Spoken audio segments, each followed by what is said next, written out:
AskGunQuestions.com is a website that we built back in 2007, and since then, for the last 15 years, people have been able to ask questions of simple to advanced nature, and we attempt to answer them in different ways over the years. Join us now as we start a new series to answer gun questions. And I think there we go. So welcome everybody to Ask Gun Questions. This is our Small Business Saturday edition. So hopefully we chat a little bit about small businesses. I can't remember what we're allowed to talk about as far as the G shops or whatever, but we can talk about that. But anyway, we've got Tony joining us from New Jersey. Thanks for jumping in. What's up, man? Thank you for having me. I just came back from a G shop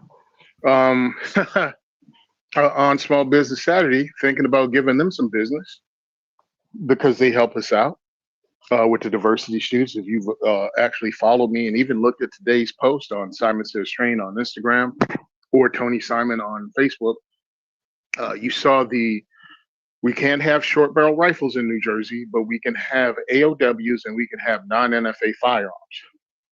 So I made a little video with the NFA firearms and the AOWs that we have at the diversity shoots.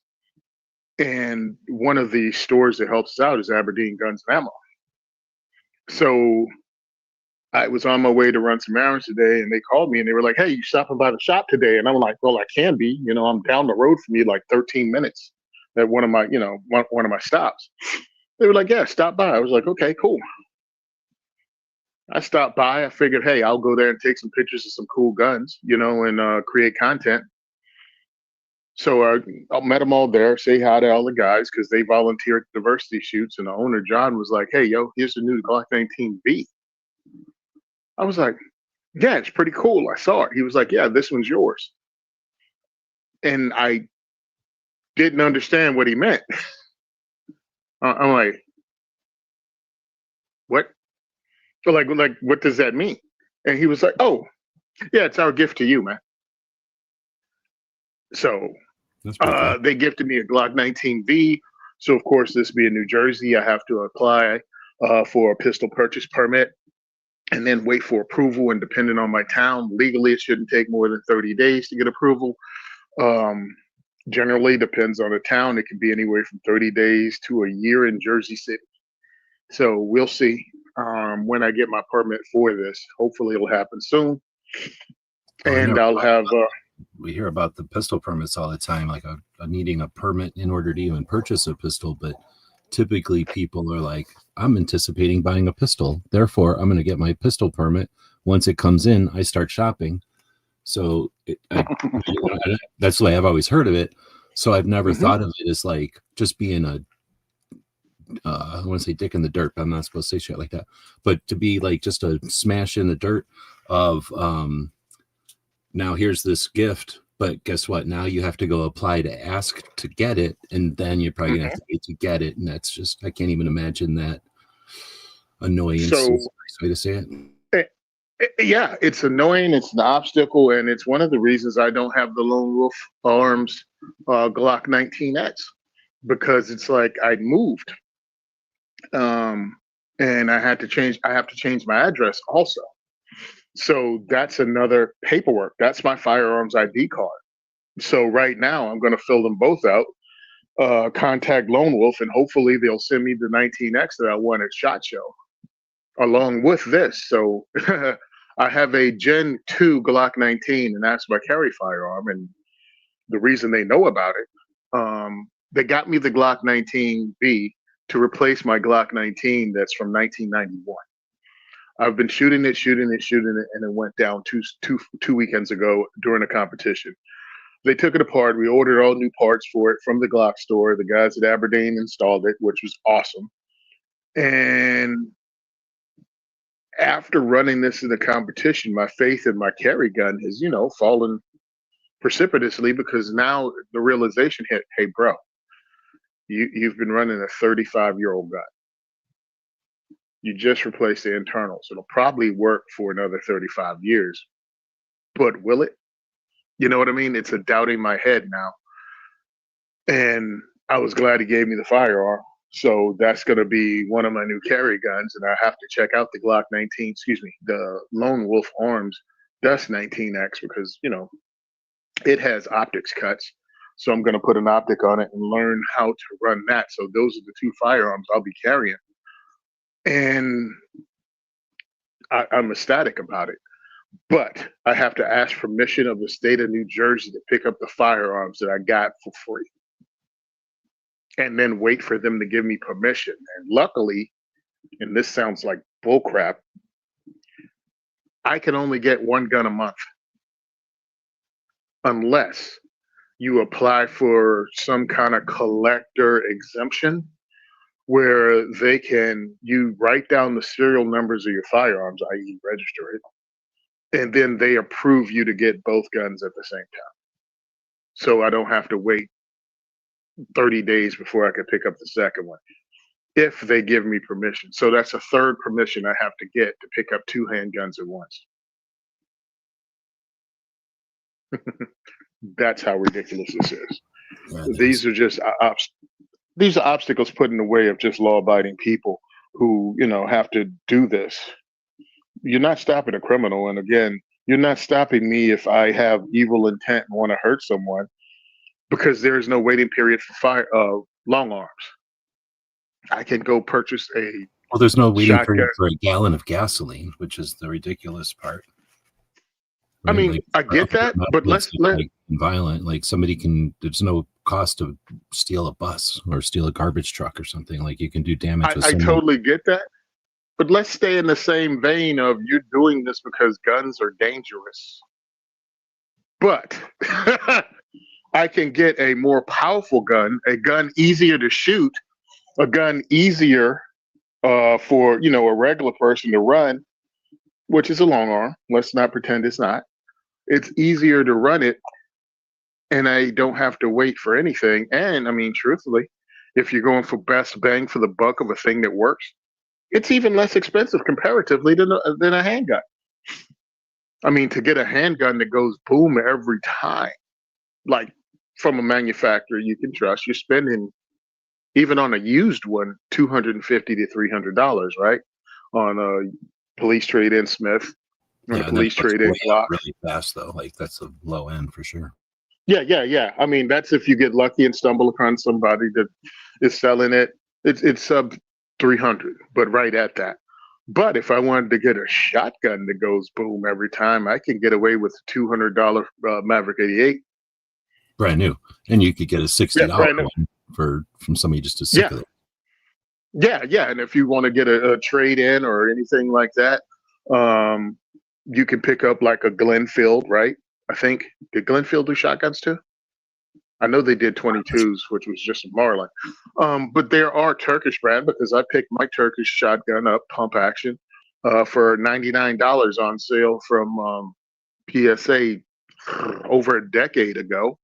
And they still have things sub $200 that run. So it doesn't make sense. It's an obstacle. It's something people mostly buy. I still don't understand why you pick a freaking out. If you live in a state that you couldn't carry in, why would you buy a handgun before you bought a long gun if you're getting it for home protection? But that's just me, because a lot of these people here aren't gun people at all. So when they think of guns, they think of a handgun, even if it doesn't make sense for the purpose. Excuse me, not doesn't make sense. It isn't, what's the word I'm looking for? It isn't the best option for their home defense. Yeah. Oh, I'm getting it for home defense. Why would you get a handgun? It's harder to shoot. It's harder to get your ish together.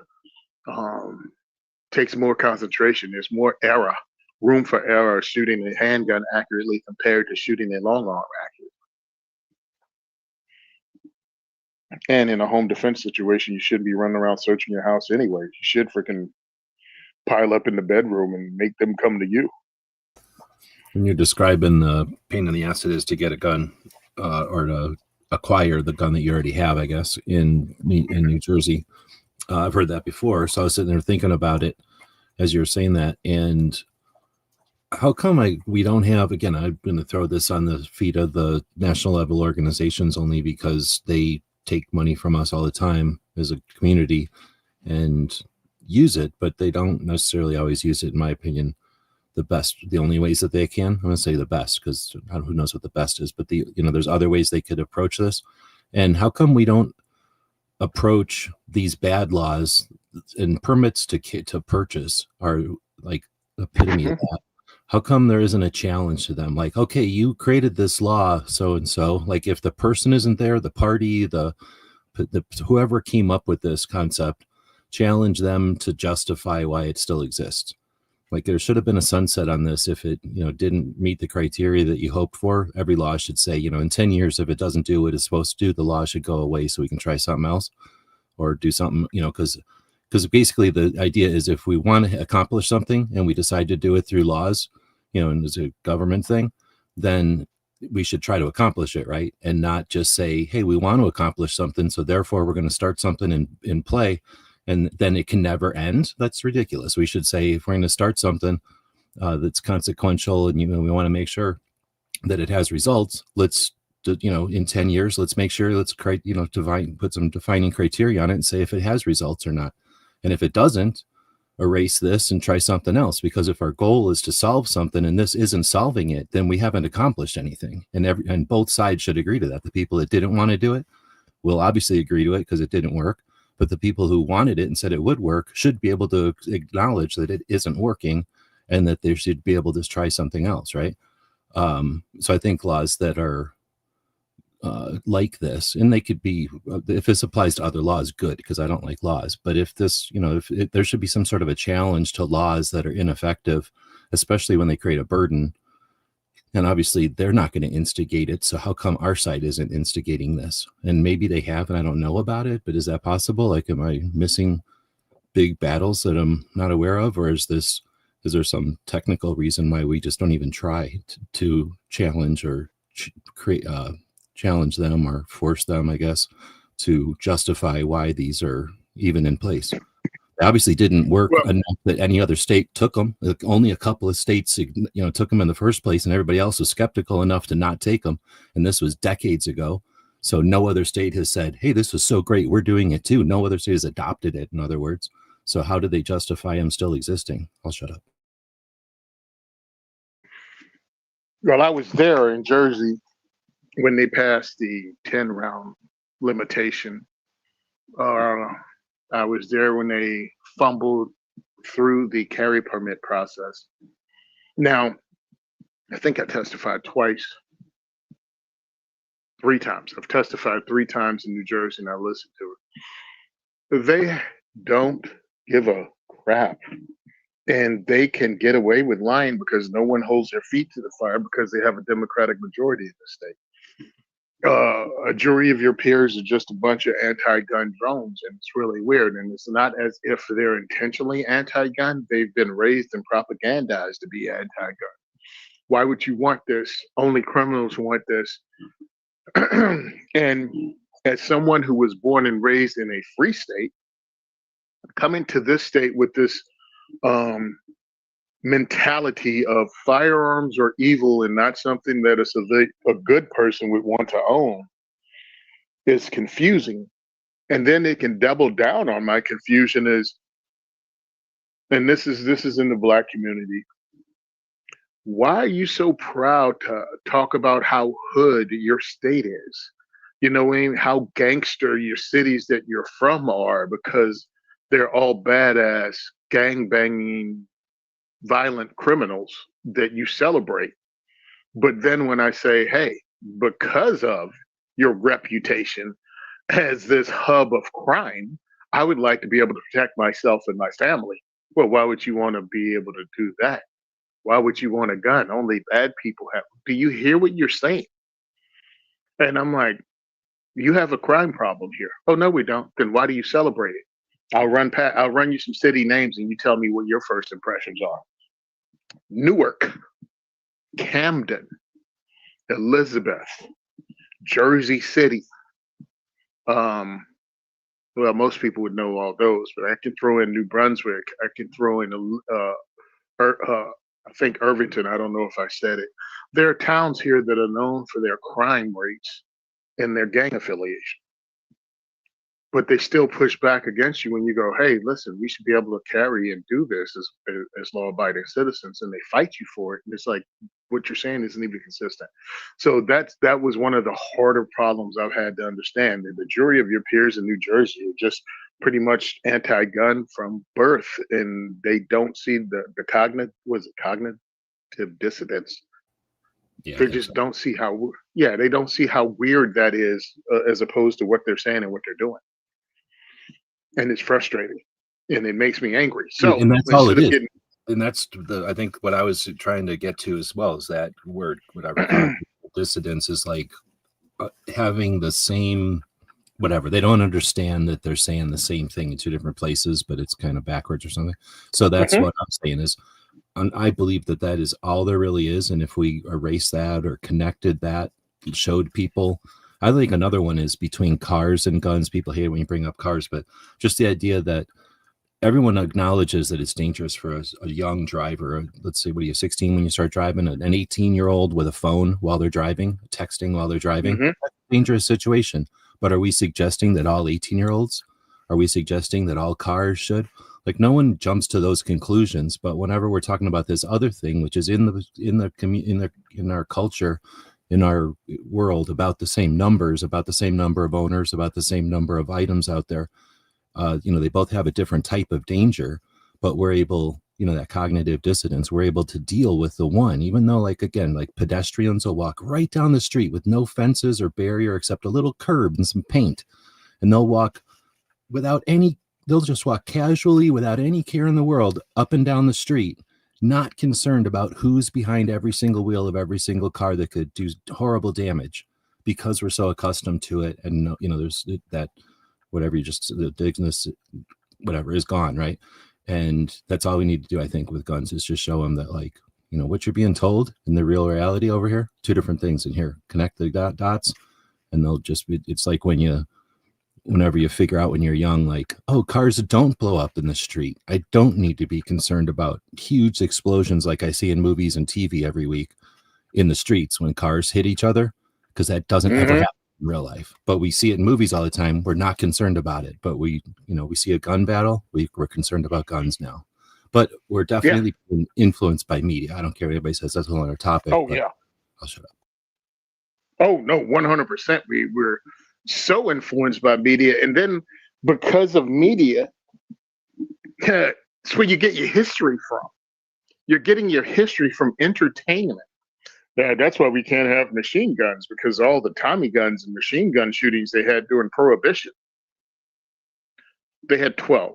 Yeah, exactly. They had 12 over a decade. But, man, they make movies exciting, don't they? To have these Tommy guns blasting out full auto, except it didn't happen. You could say during the entirety of Prohibition, it happened once a year. During the entirety of Prohibition, it happened like 1.1 times a year.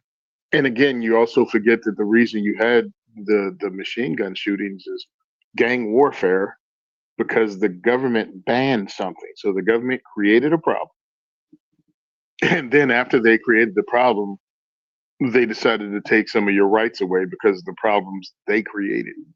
And the problem was they wanted to legislate, morality, took away alcohol, and people said, no, we're going to keep alcohol. But now they had to do it in a black market or whatever, under the thing, the whole speakeasies and all that. And that's where you get the organized crime happens and becomes part of, the whole culture is organized crime comes from Prohibition, which is the government restricting, right? We've done it with guns. We did it with drugs. We did it with alcohol. We've done it with tobacco. Do people still smoke? Come on. All right, I'll shut up. Yeah, that whole thing they created and screwed up and created a black market for, they put it all under one banner and rubbed it in your face. Alcohol, tobacco, and firearms. All of that has a black market because of the government. Amazing how that works out, huh? Well, it ain't the government. It is, as you're even describing it, what's happening is the Prohibition times again, same as now. There's people that like guns. There's people that hate guns. Most of the people in the middle could give a crap. Maybe grandpa owns a gun or grandma had a gun in the service or something, so they're familiar with them, but they could care less. Just like they could care less about motorcycles or boats or airplanes. And then some people love them and some people hate them. So guns are just another thing, right? But back in the day, when the gangsters were doing their thing, I think it this way, and I'm summarizing things too much, but we had the dime store novels, we had comic books, we had movies when they first started, we had the radio dramas and stuff, so each piece of media had this like entertainment, and the entertainment has a spectrum from like highbrow fancy operas and classical music and fancy plays or something, all the way down to just lewd stuff and jokes and comic books and fart jokes, right? So and quick movies that were just funny little things like YouTube shorts, basically, from what do they call those, Nickelodeons, right? Like little funny movies that you would pay a nickel to see. So into that culture you bring prohibition on alcohol, and can you talk about that around kids during prohibition? I don't know, but you can talk about gangsters because that has nothing to do with anything. Those are just criminals. We all know why criminals are there, but you don't have to talk about that in your dime store novel, your comic book, or your movie. You can just talk about the gangster battles, right? And now it's the new cowboys and Indians. It's the new whatever, like gold rush. It's the new thing to talk about, the current trending thing to talk about. And that's when 1920s, 1930s happen. And what we get is, I guess I started saying, is I don't think it's the government. The government just exists. It's a bunch of politicians that saw this was a facet of society, and I 100% believe that they saw that there was this angle that they could take where people, like I just said, knew about guns, people hate guns, and then all these people are in the middle, and they could play that, they could leverage that and create this law that says, hey, you know what, machine guns are bad. You've seen them in movies, you've seen them in the news, nobody needs them. You just saw them in war, because that's another factor. We just got done with a war, we don't want this stuff on the streets, let's ban them. And they took advantage of a bunch of people not caring or not giving one way or the other and being susceptible to that messaging. And then, of course, all the people that hate it would jump on board, and the people that, people who loved it would jump on board with that message. People that hated it and loved freedom, what were they going to do? It wasn't like they had the internet back then. Obviously, they were unsuccessful at defending against it. So it went through. And I don't say it's the government that did it. I'd say it's a bunch of like 6 politicians that did it. And then once it's there, it takes a lot of effort to remove it. And until now, we just haven't had that momentum, enough people with the understanding and the interest to move towards removing it. I don't know if that's a big clarification, but I'd like to throw that out there. I don't hate the government. I just don't like it when individuals are able to strike blows against freedom, once in a while throughout time. Well, for me, I hate the government. I hate government because it allows politicians to hide behind it. Government itself isn't evil. It's the politicians that are, but everybody gives it a pass and they take the heat off of it. So when I say I hate the government, it's the whole entire process that we've allowed to happen. No, I don't want to overthrow the country. I don't want to overthrow the government. I would like people to become more educated on how the system works and their place in running the system, because that's what we're supposed to be doing. So I guess I just said that I hate the government just for a little shock value. What I really hate is the fact that over time they've convinced us, and who's they? Educational system, media, politicians, everybody involved in the way you form and think about things, have pretty much made it seem like politics are annoying and boring, and you can't really make a difference as an individual, when it's none of that. And your duty as a citizen should be guiding your representatives, not leaders, not elected leaders, your elected representatives, and guiding them and telling them how you want your country to run. Even the words they use or use to push an agenda. They are not your leaders. They are elected representatives. And that's what we need to hold them to. And we don't. So that's the frustration I have. And then when they lie, there's no accountability. Now, when we were talking about getting Jersey gun laws passed and we were fighting every way we could, and then we were trying to just achieve something and ask for it to be grandfathered. Well, that's ridiculous. Well, you can't have a conversation. You could go up and you could speak for 3 minutes, and if they choose not to address it, it gets left there. You can't ask them a question and expect to get an answer. They won't do it unless it's to their advantage. And then if they answer a question, you don't get a follow-up. So it's not really a conversation.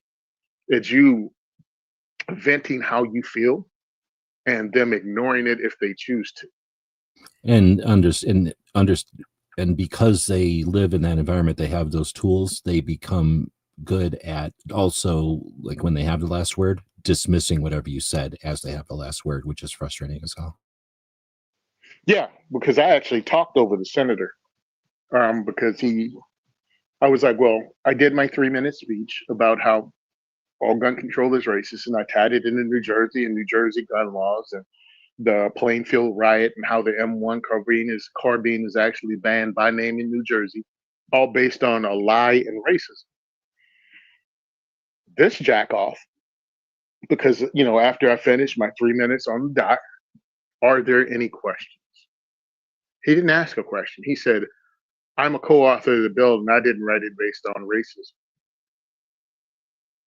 And I was like, well, sir. And they were like, oh, you can't address because you don't have anything. I said, no, he addressed me. I'm going to address them back. Does it really make a difference if the law has the same effect? Does the purpose behind what you do, does it make a difference if it was based on racism, if it still affects the same people the same way it did 40 years ago? And they again told me I was speaking out of turn, and that was the end of my time. He never answered that question.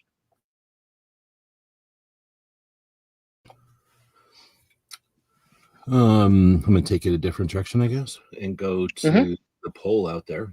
So we did have a poll. I was eating one of these types of cake before the show, so I decided to do a poll with the best cake, just so we'd have something food related, because we just had Thanksgiving, but not necessarily Thanksgiving related, since there's been a lot of Thanksgiving food related polls out there, if you've been paying attention.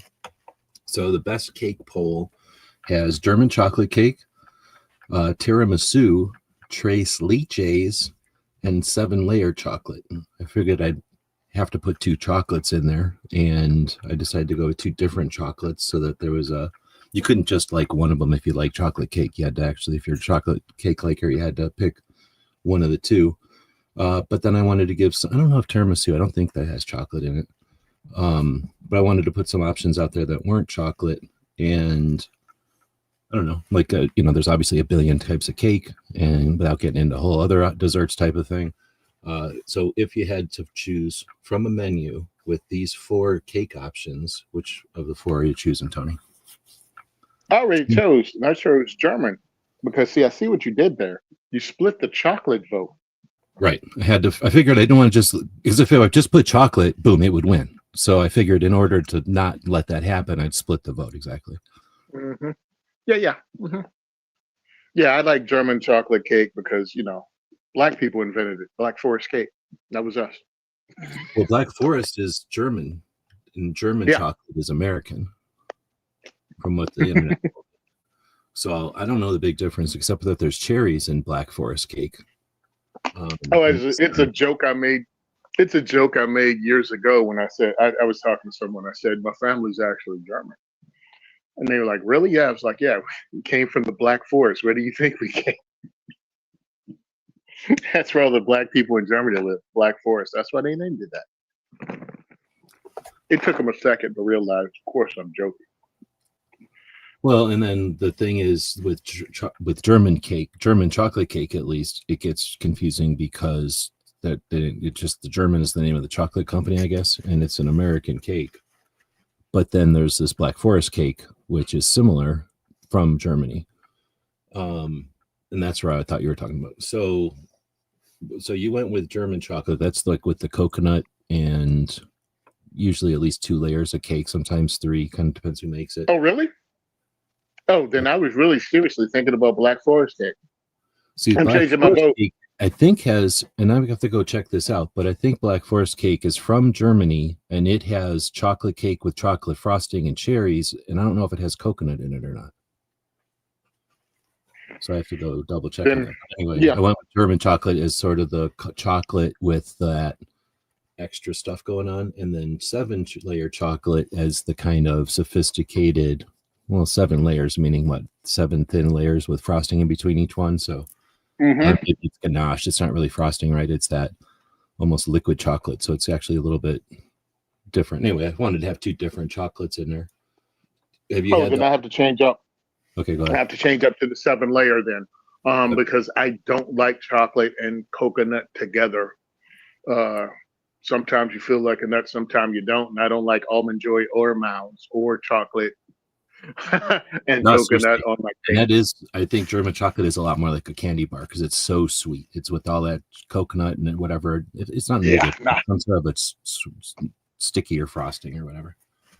Yeah, no, nope, nope, nope, nope. All right. So, and what about tiramisu and tres leches? Have you had? I'm assuming you've had those. So yeah, I like first time I tried tres leches. I didn't. Oh, actually, the first time I did, but I thought it was flan, and they were like, "No, no, that's not flan. That's tres leches." That was delicious because I live in Jersey, between Trenton and New Brunswick. We have throughout New Jersey, we have a large Latino population, and you can pretty much get tres leches almost at every corner store. So that's pretty cool. Tiramisu, it's like a lot of Italian places here, and I've tried it. It's okay. It's a dessert. I just would never really be in the mood for it, but if somebody had it, I would eat it. You know what I mean? It's not like I go, "Hey, we're having an Italian. Let's go out for Italian, and for dessert, I'll have the tiramisu." Nah,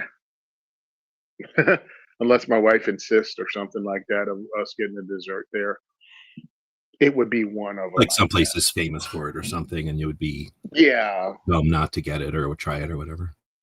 yeah, but other than that, nah. I'll get a So, cannoli first.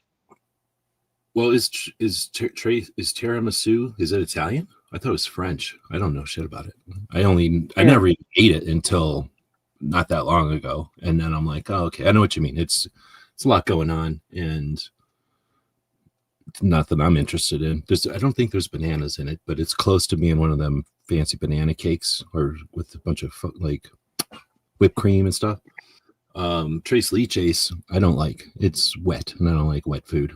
So I get what they're doing there, and I mhm. guess if I was in the olden days before there was refrigerators and all the stuff that we're used to eating, I'll bet you it was amazing to have something different that was like that, like, and it was Mhm. probably, I'm sure out of like a stone dish or something, it was probably good, like pudding or something. But nowadays, no, I'd rather eat like something that's not wet. Um, I have had Trace Lee's Chase that would make me shut up about it because it was amazing, but that was fresh, like at a restaurant, and every other time I've ever had it, it was sitting around for who knows how long, and it's just gross. I didn't like it. But I like the German chocolate as much as I like any chocolate. It's hard for me to determine which chocolate I like the best. But it was actually the tiramisu cake is what I was eating earlier, and it was just a supermarket version of one, which is basically like some cake, Ooh. some whipped cream, and some cake and some whipped cream. So much cheaper version. I just kind of like it because it's a light thing. It's not like a big heavy dessert. So I could see it like if you're eating some heavy food and you just want something light to have a dessert. But yeah, you don't want to just wail on a whole piece of cake or something. With that being said, 7-layer cake is winning, and then German chocolate cake's coming in second. So the chocolate cake nation is definitely winning or in dominant, and then tiramisu has a couple of votes, but Trace Leches has 0 votes. I'm curious if that's because people have never had it. I don't know if it's a regional thing, or Mm. it's just nobody likes it because it's wet. Plain Nut saying a good chocolate layer cake is a staple in any diner. I judge them harsh if they don't have it, even though I rarely eat it anymore.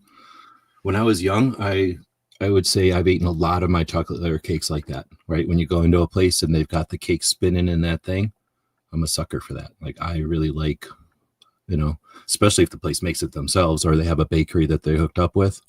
And when I was growing up, like that's how it was, right? Like some of the places made it themselves, but most of the time you'd have a bakery in town that, supplied all the diners or whatever.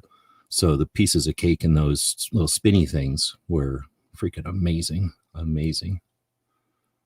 You know what I'm talking about?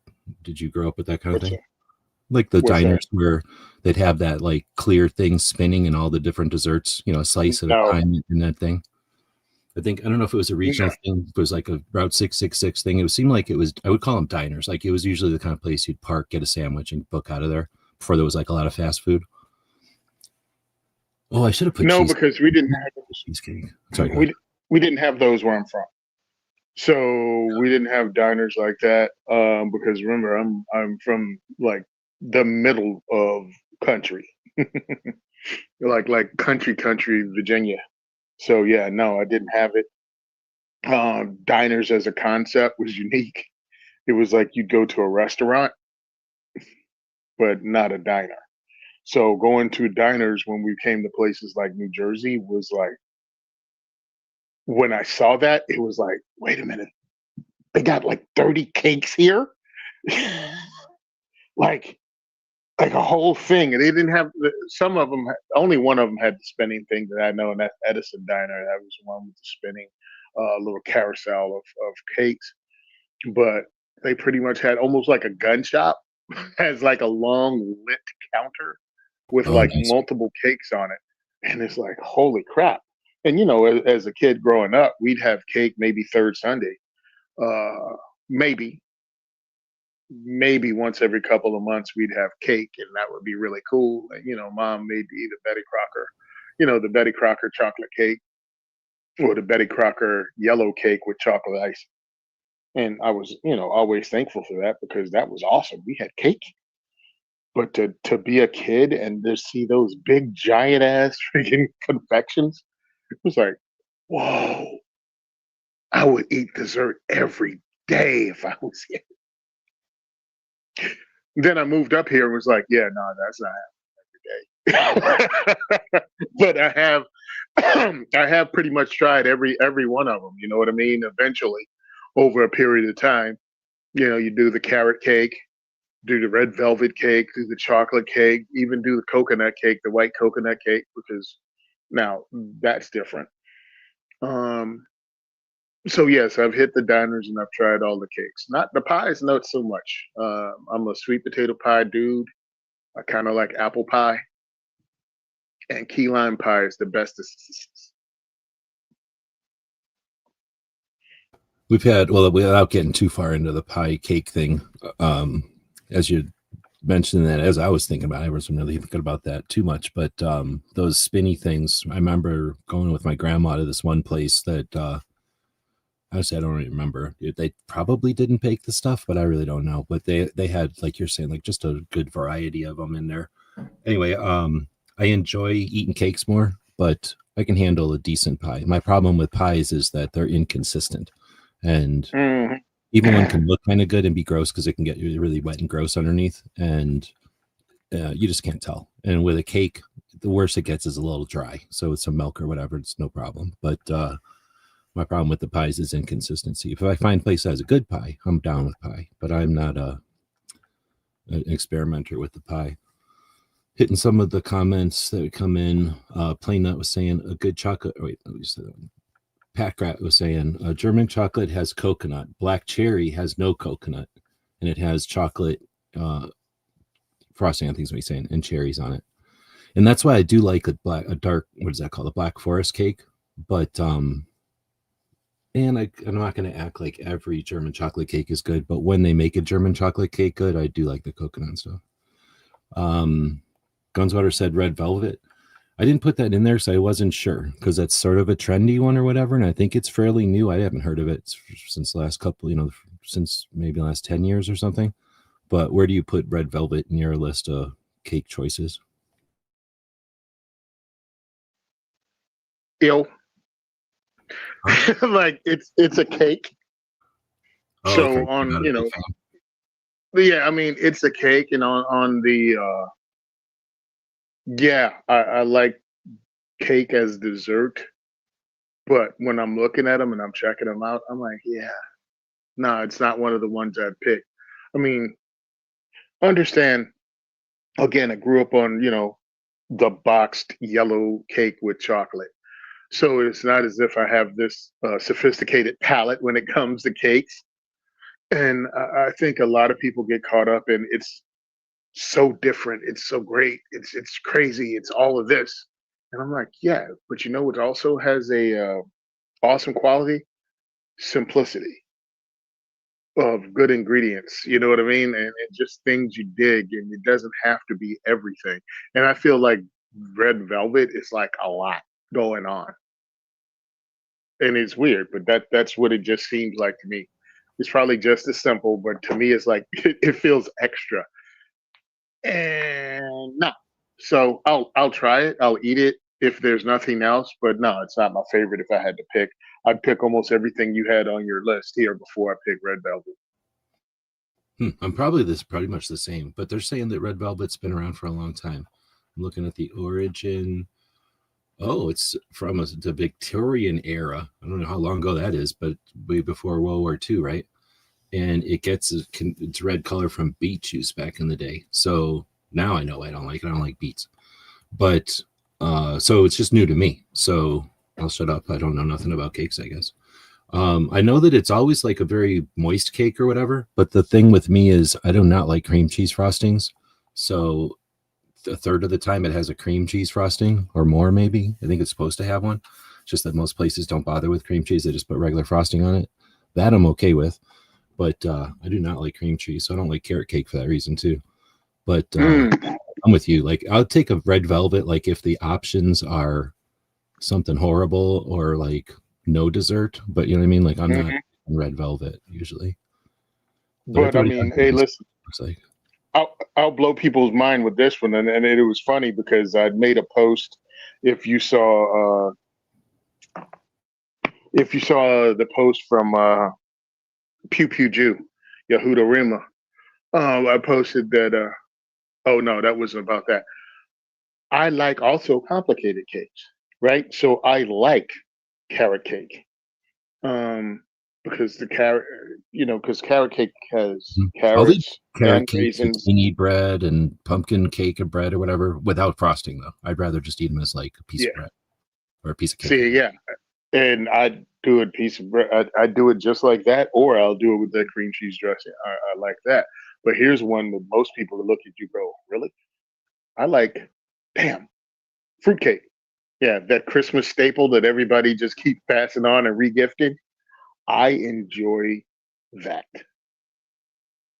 I haven't eaten them enough to say. I mean, I ate them when I was a kid, and just like I think it was Hmm. because it was stuff in them, not so much the. I mean, I'm not a Hmm. fan of the like eating. It's almost like pie or cake jerky or something. Like it's definitely a concentrated thing. But Oh yeah. I don't mind like some of the stuff, but I'm not a big fan of like the raisins and the plums and stuff. So if it was full of like other things, fresh fruits maybe, but it's full of a lot of dried fruits, and I'm just not a dried fruit guy. Like I can handle an apricot, but some of the other stuff I'd rather not be eaten. I think I like it because it's once a year. It's that time. It's everything that surrounds it, and it's a filling piece of cake. It's like, you know what? I could have a cup of coffee and a piece of fruitcake, and pretty much it's a real decent, almost snack kind of thing. Hmm. Well, I think that's the thing. You're supposed to eat it more of a lot like a cake where you take a fork and just go at it. You're supposed to kind of nibble at it or something or savor it or Yeah, something. yeah. What about That, it's totally go ahead. different, but what about biscotti? Since you're talking about drinking coffee, would you eat a biscotti with coffee? Okay, again, because I had this discussion earlier today about foods being regional. It's nothing I grew up with. So I got here and it was biscotti, and it really didn't click with me because at that time I didn't drink coffee. So it wasn't something I put together. But yeah, I think it's pretty cool. Like that's a cool treat, kind of chilling with a cup of coffee, enjoying the freaking day, enjoying this kind of cookie slash cakey thing. I don't know. That's how I feel. Maybe I'm a little too emotional when it comes to food, but I put it together with like, this is awesome. I'm doing this chill thing and enjoying the moment. You know what I mean? I like the ritual of it. Yeah, no, I get that, or the tradition of it, or something like eating tea at whatever tea time type Hmm. of thing. Those little sandwiches and that. Not my thing though. Like I had to work with. I never knew what biscotti was until I had to work with it, and then I Hmm. thought like, oh, I got bad stuff. Like it's all tried. And I'm like, no, it's supposed to be like that. So it took me a minute to know what it was, but I'm definitely it's too Europe for me. Like it's not my thing. Hmm. But I Gotcha. also didn't try very hard. You know what I mean? Like I had no interest in trying at all. There's not like a big biscotti coalition that gives a shit about it. But I was just curious because you had mentioned the coffee thing. I'm gonna stop just so that we're not doing food all day. Yep. But thanks everybody for voting in the poll though. It is fun to do. I forgot we had polls honestly, and it is fun to get participation and everything from everyone. And hopefully it gave somebody from like what is it called, X, or Instagram, the incentive to come over and vote. I always forget to mention that, but there's probably, I think, something to the idea that if we're on a platform because we enjoy it, I get that like a lot, but these platforms don't like us at all. In fact, they probably hate us if we like guns. They could care less about us. We're just numbers. We're just mechanisms for them to put ads in front of and to sell those ads. Hmm. So we're really just like like the product of their mechanisms. So that being said, I'm a capitalist. I'm down with that. Let's just understand that, and let's just not get too fixated on these platforms. But I'm saying that to myself as well as everybody because I'm as guilty as this as anybody. But YouTube sucks. They hate us. For a long time, I was okay with being okay with that, and doing it anyway. But there's doing it anyway in spite of them being mean to us, and then there's uh futility, and they're literally taking stuff down. I mean, we've said it a million times. They take stuff down from 10 years ago, and it just takes the knees out from you. How the hell are you supposed to maintain 7,000 videos from a spectrum of 10 years plus on a platform that is going to be ruthless like this? So that being said, every platform could grow into this. There's nothing that's better, or there's isn't the best platform. But we can do as humans is just realize that these are all our tools. And if our hammer wore out, we get a new hammer. If our screwdriver wore out, we get a new screwdriver. And when those tools wear out, we might look around and go, is there a better screwdriver? Like, did they improve hammers or something? Is there a better hammer for what I'm doing? And that being said, I don't know. I'm not saying anything. I'm just saying, like, let's remember that we're the humans here, and that us communicating with each other is the main goal. And these platforms are our tools. So, as much as like they can be comfortable and they can be useful and we can master them, uh, we can master a lot of shit. So just because we've mastered YouTube doesn't mean we have to stay here. We don't owe them shit. They don't. They owe us a lot. We don't owe them shit anymore. But anyway, that being said, I wanted to say thanks to Night Strike, who, I don't know how many people in here know who Night Strike is. Raise your hand if you know who Night Strike is. But Night Strike, amongst many of his projects, runs two-way web hosting, which is the host for Tony's website, diversityshoot.com. And Hmm. we just updated it or whatever last week. So I was just letting people know that Night Strike's on our side. Like, he's a gun owner. He's been in the community for a long time. If you're doing web, internet stuff, if you need web stuff done, like, he does that. Like, he actually has a server running in South Carolina where he's at. He walks over to it. I don't mean he has to drive over to it, but like, he's hands on, and he's a good dude. So we do have people in our community that are decent and that are getting stuff done. He's also got GunTube out there that the longest running alternative to YouTube, at least for video hosting, if you are looking for a place to host videos. Anyway, that being said, I don't think he needs the commercial, but I'm giving it to him anyway. Well, my whole doing what I do, I feel that I will be and have been targeted. And you never know how things will go in the future. Not, that anyone shut the website down or anything like that, but stuff could happen. You could, hit something, and whoever hosting your firearms uh, excuse me, your Second Amendment friendly or your Second Amendment content can decide they don't accept that anymore, and then all your stuff is gone. So yeah, supporting somebody that actually hosts stuff that's Second Amendment friendly, like right out in the open, why wouldn't you? Not only why wouldn't you support it, promote it? You know what? I need to do a better job of that, putting it out there, because people are starting Second Amendment related stuff, and it's great. And truthfully, it's more freedom than anything. I mean, the Second Amendment, it can appeal to us, but it's more about freedom as a whole. So even if your stuff isn't Second Amendment related, why not support somebody that believes in freedom?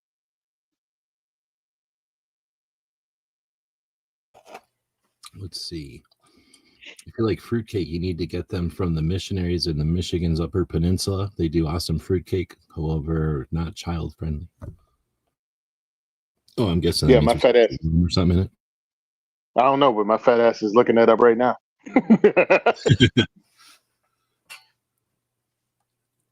Let's see. I think I remember at one point understanding fruitcake. I forget who it was that would slice it thin, and they got it from somewhere in New York or something, So, and it was the same kind of thing. Like they'd all drink coffee and talk about, and eat that. And it was more like you'd bite it, and I think it was more like you'd kind of bite it and try to figure out what you were eating. You know what I mean? Because you're eating such a Mhm. packed, concentrated jerky of fruit, sort of thing. That yeah, it was probably just discovering what you have in your mouth at the moment. The Monk Run Bakery, hidden in the woods of Michigan. We can do that. Let's talk about that. It is Small Business Saturday. So I don't know what our rules are. Like I say, YouTube sucks and they hate us. So I don't know if we're supposed to talk about gun shops or not. I'm sure. See, the thing is, I have too many videos, I guess, because, I don't have robot-like recollection of all my videos or anything. They take down something like 2 to 12 a month or a week, I should say, because it seems like every single day it's at least 3. So some days it's like 5, and then maybe there's a day without any. I don't check that account, but whenever I go to that account, it's just nothing but videos being taken down. So it's possible they've already taken down all my, and they say that it's shit like, oh, you linked to a gun shop or something. Like, okay, well, for 10 years or 12 years or 90 years or however long we've been here, like that wasn't an issue. Now it's an issue somehow. None of these gun shops probably exist anymore, but thank you, assholes. You're deleting all of our old shit because of it. And they don't give us a button to remove all links. How about make a button that says remove all links that we don't like? So let's push that button, but don't give us that button. Anyway, I'll shut up. So I don't know if we're allowed to talk about gun shops or not. I honestly have no idea what their stupid rules are anymore because they change them all the time. It's hard to have interest to keep up with them. So that being said, without getting too much into the gun shops necessarily, what about some small businesses that we can shout out or recommend? This is the season for people to buy gifts for them, for others, and then upgrade potentially with their own gear. Oh, well, let's talk about all around gear, right? I mean, that's what we're talking about. Not necessarily have to be gun gear. I mean, and we can go with people that I actually know, like No Other Choice Firearms Training. So Kevin has Kevin Dixie. He's the owner of No Other Choice. Well, he's got a sale going on right now, so small business sale. I think it's like 20% off of his stuff. So that's available. And I think that's a good spot for somebody who I know personally. Primary Arms has some good stuff going on. I actually was there last night or this morning at 2 o'clock in the morning because I purchased raffle stuff. I think I got 2 bags, like backpack bags they had on sale.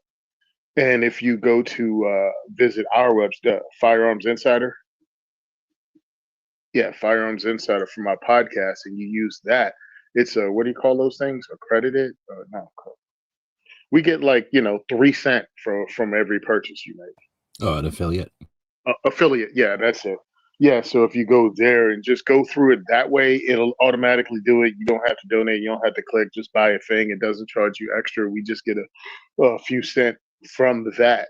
And I was there like 2 o'clock this morning picking up gift items, raffle items for the diversity shoot since it was Black Friday kind of thing. I figured I'd spend $100 on the last two diversity shoots of the year. Between them, split it up, $50 each. Hopefully, I'll make back double or triple that. And that'll help pay for stuff that's going to be happening in Vegas and also the trip to Florida for Florida Carry. I got a speech that I'm doing there, and launching 2026 off right. But this You going to takes. shot? Yeah, I'm going to shot. We're working on relaunching my efforts to get diversity shoot made into a charity before we go to shot. So I actually go there with the certifications and not just the numbers, because I have the numbers that the state and federal government assigned me as a charitable organization. They give you the tax numbers, but you still have to have all the other stuff done. So that's the big push that's happening. And at the end of this, December and into January, hopefully the turnaround time will be freaking quick, and I'll be able to stroll in the SHOT Show as the newest freaking 501c3 in the firearms community. That's what I'm hoping. If it doesn't achieve that, we've laid the groundwork and we will be there. We will get there. But it's done. The money spent, the things are already in motion. Jack passing away kind of derailed that, but also because I wasn't pushing it really hard. I'd start the initial thing and I just didn't dive into it. It was like, all right, we got this started. What's the next step? Okay, cool. We got time. We didn't have time. Well, thinking of the people from the New Jersey organizations or your guys that volunteer with 2A for E, do any of them have small businesses? We can shout out. Yeah, let me see. I guess one of them is the gun shop. It sounds like. Okay, yeah. How about this? Let's be real. One, Aberdeen Guns and Ammo in Aberdeen, New Jersey. They held us down. They volunteers. They've donated, and they've been awesome. And now they just gifted me a firearm. John did, which is awesome. So Aberdeen Guns and Ammo. If you live in Jersey, because I keep forgetting about this. Is that the same as Aberdeen Proving Grounds? Is that the same Aberdeen? No, no, not the same Aberdeen. So go check them out. If you live in Jersey, they got a crazy cash only sale going. 9 mil is like, I think, less than a quarter around. If you pay in cash. Well, don't talk about that. We're supposed to talk about that. Oh, sorry. Yeah, frick. Sorry. Apologize to my robot overlords. Yeah. And then, yeah, horrible humans that program them to be this way. Yeah. So just check it out. Also, the ranges we work with. So all of them have something going on today or this weekend, and probably into Monday. They probably got memberships, right? And then their memberships are on sale this time of year. Well, they got the memberships on sale. They have right now. They 100%. We Shoot told me they have their memberships. They're doing that. So go check them out. We Shoot in Lakewood, New Jersey. Gun for Hire in Woodland Park, New Jersey. And Union Hill Gun Club. All of them have things going on. I don't know what's going on with Recoil because they are a membership thing and they don't sell, ammo there. They sell targets, they sell shirts and stuff like that. But go check them out. Go support the people that support grassroots 2A advocacy. Because some companies you don't know, we've all learned that every firearms company, a firearms accessory company is not really a pro 2A advocate, but these people are. And I say it because in New Jersey, we didn't have carry permits 3 years ago. So 3 years ago, when these guys were going, on our slowest day, which is a Thursday, feel free to come in and take up 3 hours. You know what I mean? We'll give you 5 lanes and you can take up 3 hours of classroom time. Well, after the carry permit, these places are packed every day. We had over 70,000 New Jerseyans apply and get their carry permits, which means they had to go to the classes and they had to have the range time. And none of these people went, hey, we're pulling back from this because we're busy every day. And when you take up a 20-person classroom at $250 a person, you're taking money out of our pockets. Not one of them did that. Not one of them. Matter of fact, we picked up 2 more ranges after that because people wanted to work with us. So I'd love to give kudos to the ranges that work with me. You can check out diversityshoot.com and see where they are. Purchase something online over the freaking phone if you want to. I don't care. Or even do a gift certificate and have them donated to us just to support them, because I think that's friggin' amazing. I mean, if you do the math right, that's like $5 grand they're giving up just in classroom time for when I host a diversity shoot. Dude, that's a cool thing too. I don't know if we're allowed to talk about that because I hate YouTube, but because of this. But yeah, if somebody wanted to support what you're doing with the 2A for with the diversity shoots, part of the 2A for E, buying a gift certificate at the shops or the ranges, I guess, same thing, where you do the shoots at, is simple, and they can do that from anywhere. And yeah, it's a cool way of, and then that you, well, I don't know what you do, you gift those or use them as something, but the thing is, then that money stays with the shop eventually. So it's just, it's like, what do they call that? Like you're giving Tony the ability to do something with it, but it's still something at that shop. It just seems like a great concept. I like that. Yeah, and I mean, they don't push it a lot. Actually, they don't push it at all. They don't ask anything from me. That's the crazy part. So when you see me posting up videos of their places, or even We Shoot, where I film content for them or with them, they don't go, hey, you need to do this and you need to do that. They were like, would you like to do a series of videos on just different firearms? Whatever you think of, we'll do. So when you see the videos with me and We Shoot, those are all concepts I came out with.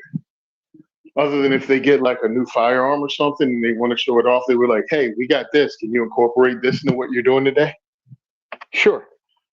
Just now they have me I did a shotgun thing. They don't even tell me when they're posting it, by the way. I just get asked if I want to be a partner in it. They just posted something on a KSG 7 pump action shotgun. And that was when I went down and I decided to just show the different types of shotguns available, to just citizens. And because they're a gun shop, they had it. So, I mean, I'm just saying all that to say this. Yeah, you can support the people that support us on Small Business Saturday by kicking them a couple of bucks, buying a gift certificate that we could use in diversity shoots. It'd be greatly appreciated. I'm thinking of, just off the top of my head, that there's the guy that does the eyewear, and he goes to a lot of the competition, goes to the competitions themselves and sets up. He did a podcast for a long time. I watched it and got some insight on the competition shooters there for a number of, probably more than a year, and then just didn't have as much time to spend on it, so I stopped watching it so much. But what is the name of that place? You know what that is? It's Clover worked with him for a bit. He's from Florida, I think, and he was like a guy who made glasses and then figured out he liked shooting, so he started doing glasses for shooters, shooting glasses with prescriptions in them, and then just making nice eyewear. But because he had like this tie to the, whatever you call the eye business, right, the eyeglasses business, he was able to like incorporate straight to shooting wear. Anyway, he goes around now with like a trailer and has a lot of gear and equipment and offers that to the people that are shooting, and then uses it for reviews and stuff and comparisons. It's a pretty neat concept. So he figured out a way to like go to competitions and be useful, and then share that with his podcast. And that guy, he's a small business doing that. And I mean, hopefully he's making money, but I feel like he probably is. It seems like it's the kind of thing where he's made money and now he's making a living doing what he likes, or what he's, trying to accomplish, which is sharing the firearms competition side. And that's, I think, necessary. Competition shooters are cool and everything. They're kind of like hunters in a lot of ways, and which are the same as all niches, but they all suffer from this. And they all are guilty of this, I guess I should say, and they all suffer from it because they're all guilty of this. And that is I'm doing what I'm doing syndrome. And like, I'm not here to share it. Like some people like sharing what they're doing, and some people that's what they're all about is sharing. You know, the fake people share and go look for something to act like they're doing so that they can have something to share. And that's the, you know, that gives everybody a bad taste. But some people are just doing their thing and have no interest in sharing. And I think those people that are extra are able to enjoy what they're doing and then bring a camera along. And then there's the people that are like fairly good at what they're doing, but they're really good at bringing a camera along. And those people are great too, because then they give us some of the best insight. And anyway, that's often all we get as far as insight from these communities. And the competition shooting community, I don't know why. I don't know why it's like this. I haven't let's sit there and think about it for a second. But they're content with everybody leaving them alone, and content with like all looking around the campfire, whatever that syndrome is. Like they don't look away from, they're all looking towards the center, and they're all looking, you know, shoulder to shoulder towards the center, which makes them a little click on their own, and they're not sharing what they're doing. And that means that no one knows what they're doing over there. And that's too bad, because sometimes what they're doing over there is kind of cool. Sometimes it's dumb, but sometimes it's kind of cool. And for people who don't know nothing about guns, who think all guns are violence and the only reason you want to own a gun is for violence, that's probably one of the reasons those people stay isolated, because they don't want to be associated with any of that political shit, which I can understand. But still, because they're not out there being seen more often, those people in the middle don't realize that there is just some fun, interesting, competitive stuff to do with guns, just like you do with golf clubs or frisbees or something, like, or horses. Sometimes you race horses, sometimes you enjoy horses, and sometimes you race them, right? Like sometimes you just enjoy a gun, and sometimes you shoot a gun for competition. And there's lots of different ways to compete. And anyway, I think it's great that that guy is out there running a business that's interesting. You know, eyewear for shooters is an important thing to have. It makes us shoot better, and it's, you know, makes us not get hit in the eyes with stuff as much. So, you know, it's a useful product. It's not just some product we don't even need. Pretty sure it's made in the USA, and then it's supporting them to drive around and share the community. So I really think that's just a neat little thing. Similarly, there's a company out of Phoenix called The Wilderness, and we've worked with them many years ago. They helped us with the first October and some other stuff. And they're just a cool company that I've known about for a long time. I've worn their belts forever. And they're just a company in Phoenix that makes nylon gear with their own machines, you know, in Phoenix for competition shooters, for police, for concealed carry. They're not trying to be famous or nothing. They've been around for a long time, so they're established, and they've got a good clientele and word of mouth, so they don't advertise that much. But and they're not like super eager to be the biggest belt company or anything, and they're not coming out with like new belt buckles every week or anything.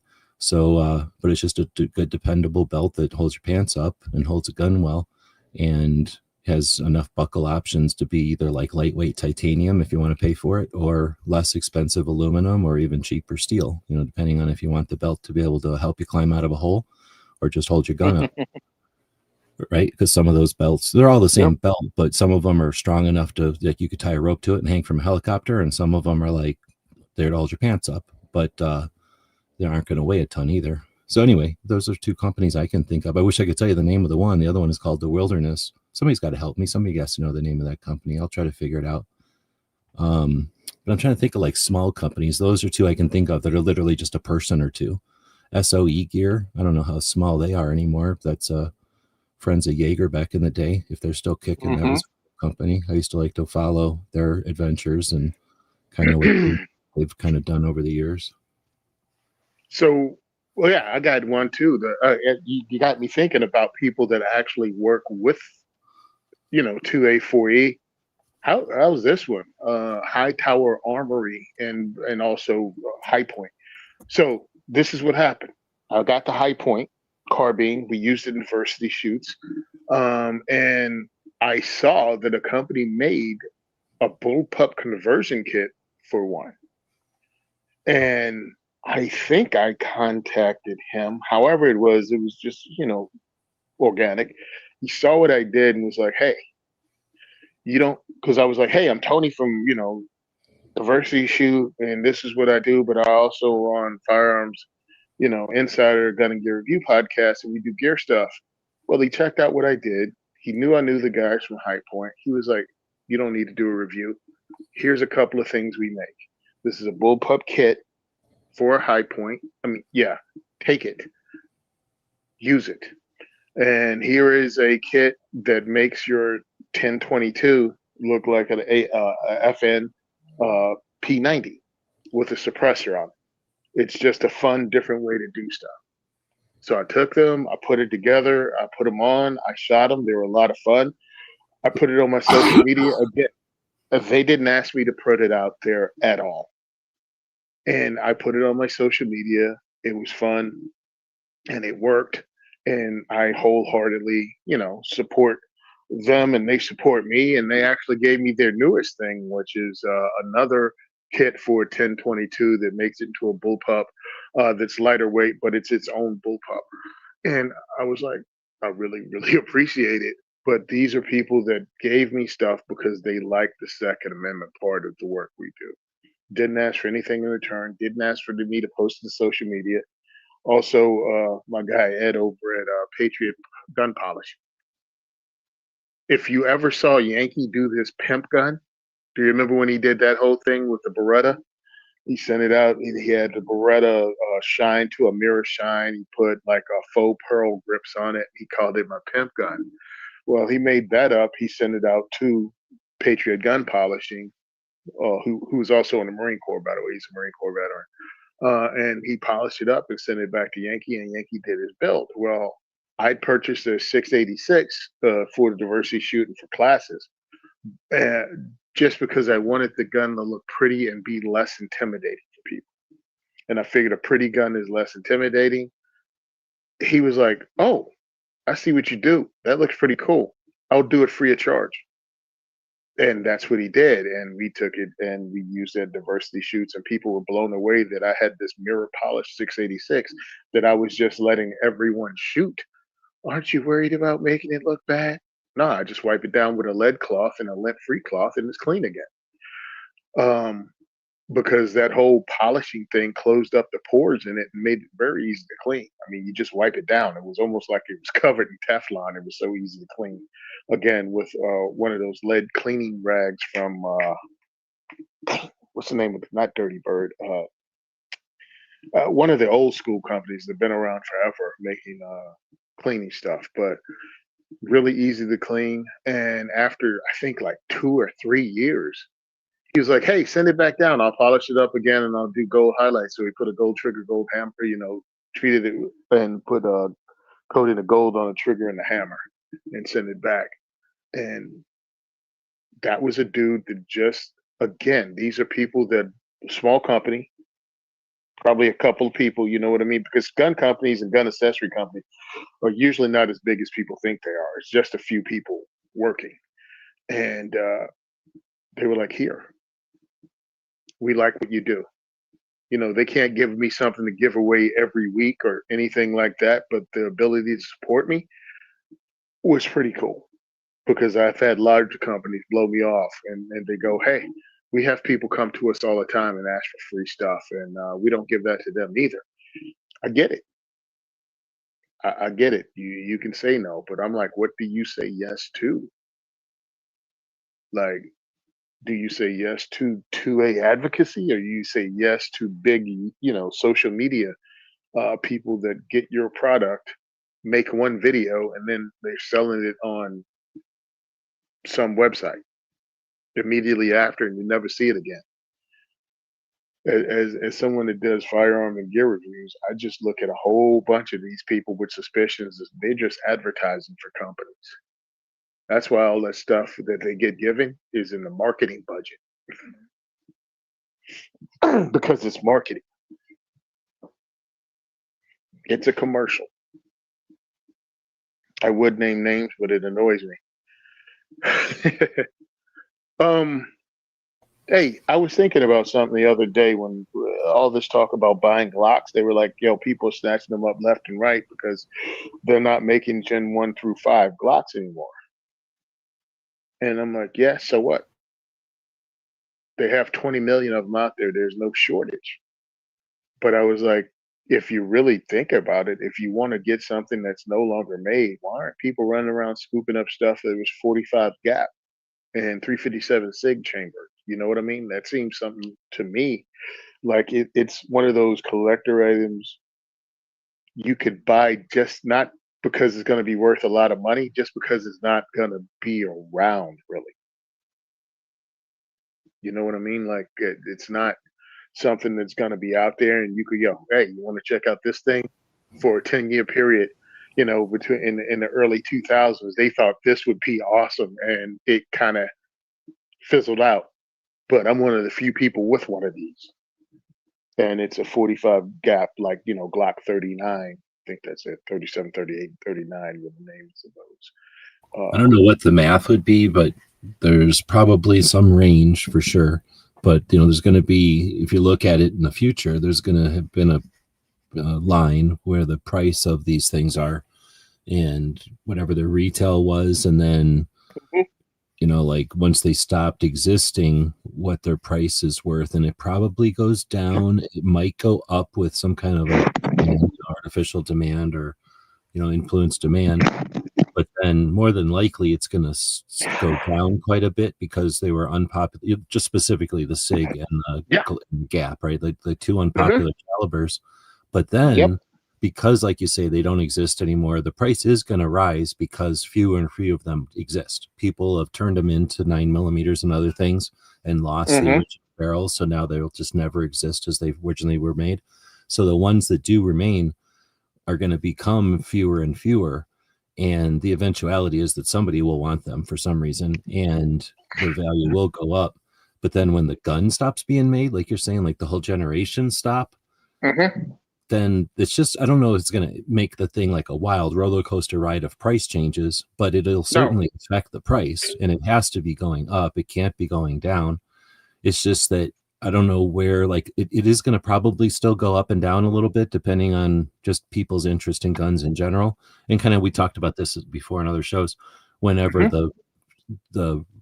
our parents start to pass, their collections will go out into the world, and assuming there's gun shops and stuff to accept those collections, they'll be sitting on shelves, quote unquote, somewhere, and then they'll either be bought by other collectors. You know what I mean? So like there'll be some kind of like fluctuation because these things will hit the market, and what'll happen is like somebody will do something in front of everybody, right? Some whoever has somebody's attention will do something with a gap, and that'll raise attention, and for a minute the prices will spike and people will look for them and they'll be hard to find, and the people that have them will sell them, right? Like they'll all kind of move. But that's the thing, every time they kind of move around, some of them will get lost, someone will buy it and regret the decision and turn it into a 9mm. 9mm ruins all calibers, and that'll happen. So I think you're right. I just don't know what the math is or like what the calculation is on when to buy them at the lowest price so that you can then own them whenever it hits the highest price. But I can 100% tell you it is sometime now. Like it isn't going to be 10 years from now. Like they're going to definitely be worth more 10 years from now. They'll 100% be worth more 30 years from now. So if you want to own one, don't buy it 30 years from now. Well, for again, what I was talking about isn't as a investment, a financial investment. It's more like a gun nerd investment. Okay. You know what I mean? That just owning one, not resale.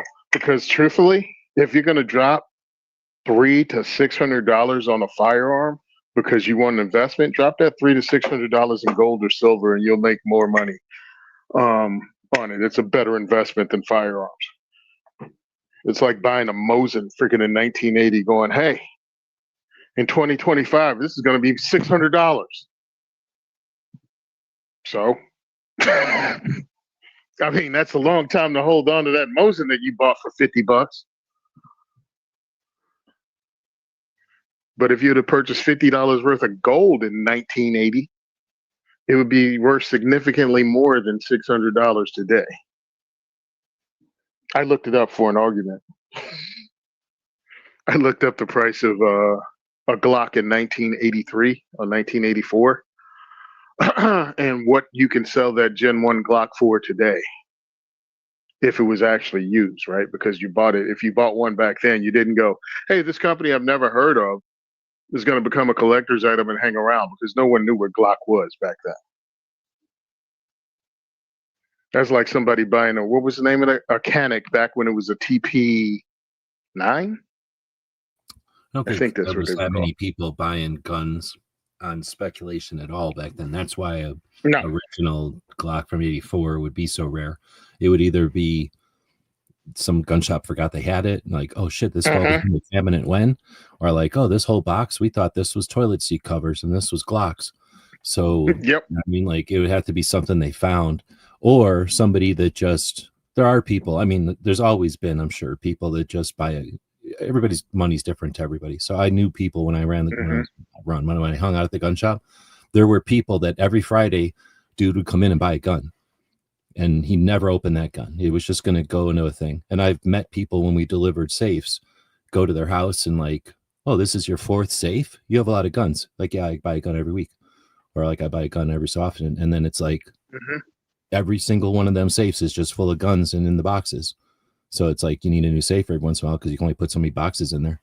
But these guns have never been out of the box. And they know that because just like baseball card collectors and everybody else, like they figured out, like, you know, when you're a little kid and then you figure out like, oh, dang, if I wouldn't have ruined my toys, they'd be worth something. Smart people start buying stuff and not opening those toys anymore. And sometimes it's a smart investment, but things like the Zip, things like the PS90, I'm trying to think of guns that people came in and bought on speculation like that. There's actually quite a few. The Caltech, a bunch of Caltechs. Now, are they worth a fortune? I don't know, but I'll bet you if you bought every cool gun that was on the cover of a magazine, pick a magazine, you're going to buy a gun every month anyway. So you're going to let the magazine decide. You know, like pick a magazine that you're going to buy that magazine cover every month. Even if, you know, every year you got 10 duds, the two winners probably paid for those 10 duds. And then your 10 duds, you know, made some money. So none of them lost money. So, you know what I mean? Like you may only have two winners every year, but they paid for your whole investment and everything Well, else is gravy. Or if not double, triple, quadrupled what you paid for that year. so it's like, okay, if you, I don't know. I got into comic book collecting, and it wasn't collecting. I just bought the comic books I liked. You know what I mean? And didn't throw them out, and I didn't rip them up. And this was talking about like, 18, 19, 20. Yeah, like I was in the Marine you Corps. just didn't roll them up and put them in your pocket and let them get destroyed. You just like kept them somewhere, like you Yeah, I mean, shelf I or was I something. was in the barracks. I was in the barracks, and we had brand new barracks. This was at the time. This is aging me, but we had brand new barracks, and it was two-man rooms, and it was almost like a dorm. So I had my own bookcase, and in my bookcase, I just laid my magazines flat, and read them again. Oh man, that was pretty cool. Punisher, Warzone, and then I put it down. When I moved, when I PCS back to, or when I came back to the States, I just put them in the box. I didn't wrinkle them up. I didn't, you know what I mean? I just put them in a box. I didn't do anything special. I get back and somebody goes, "Oh, you collect comic books?" I'm like, "Nah, I just didn't throw them out."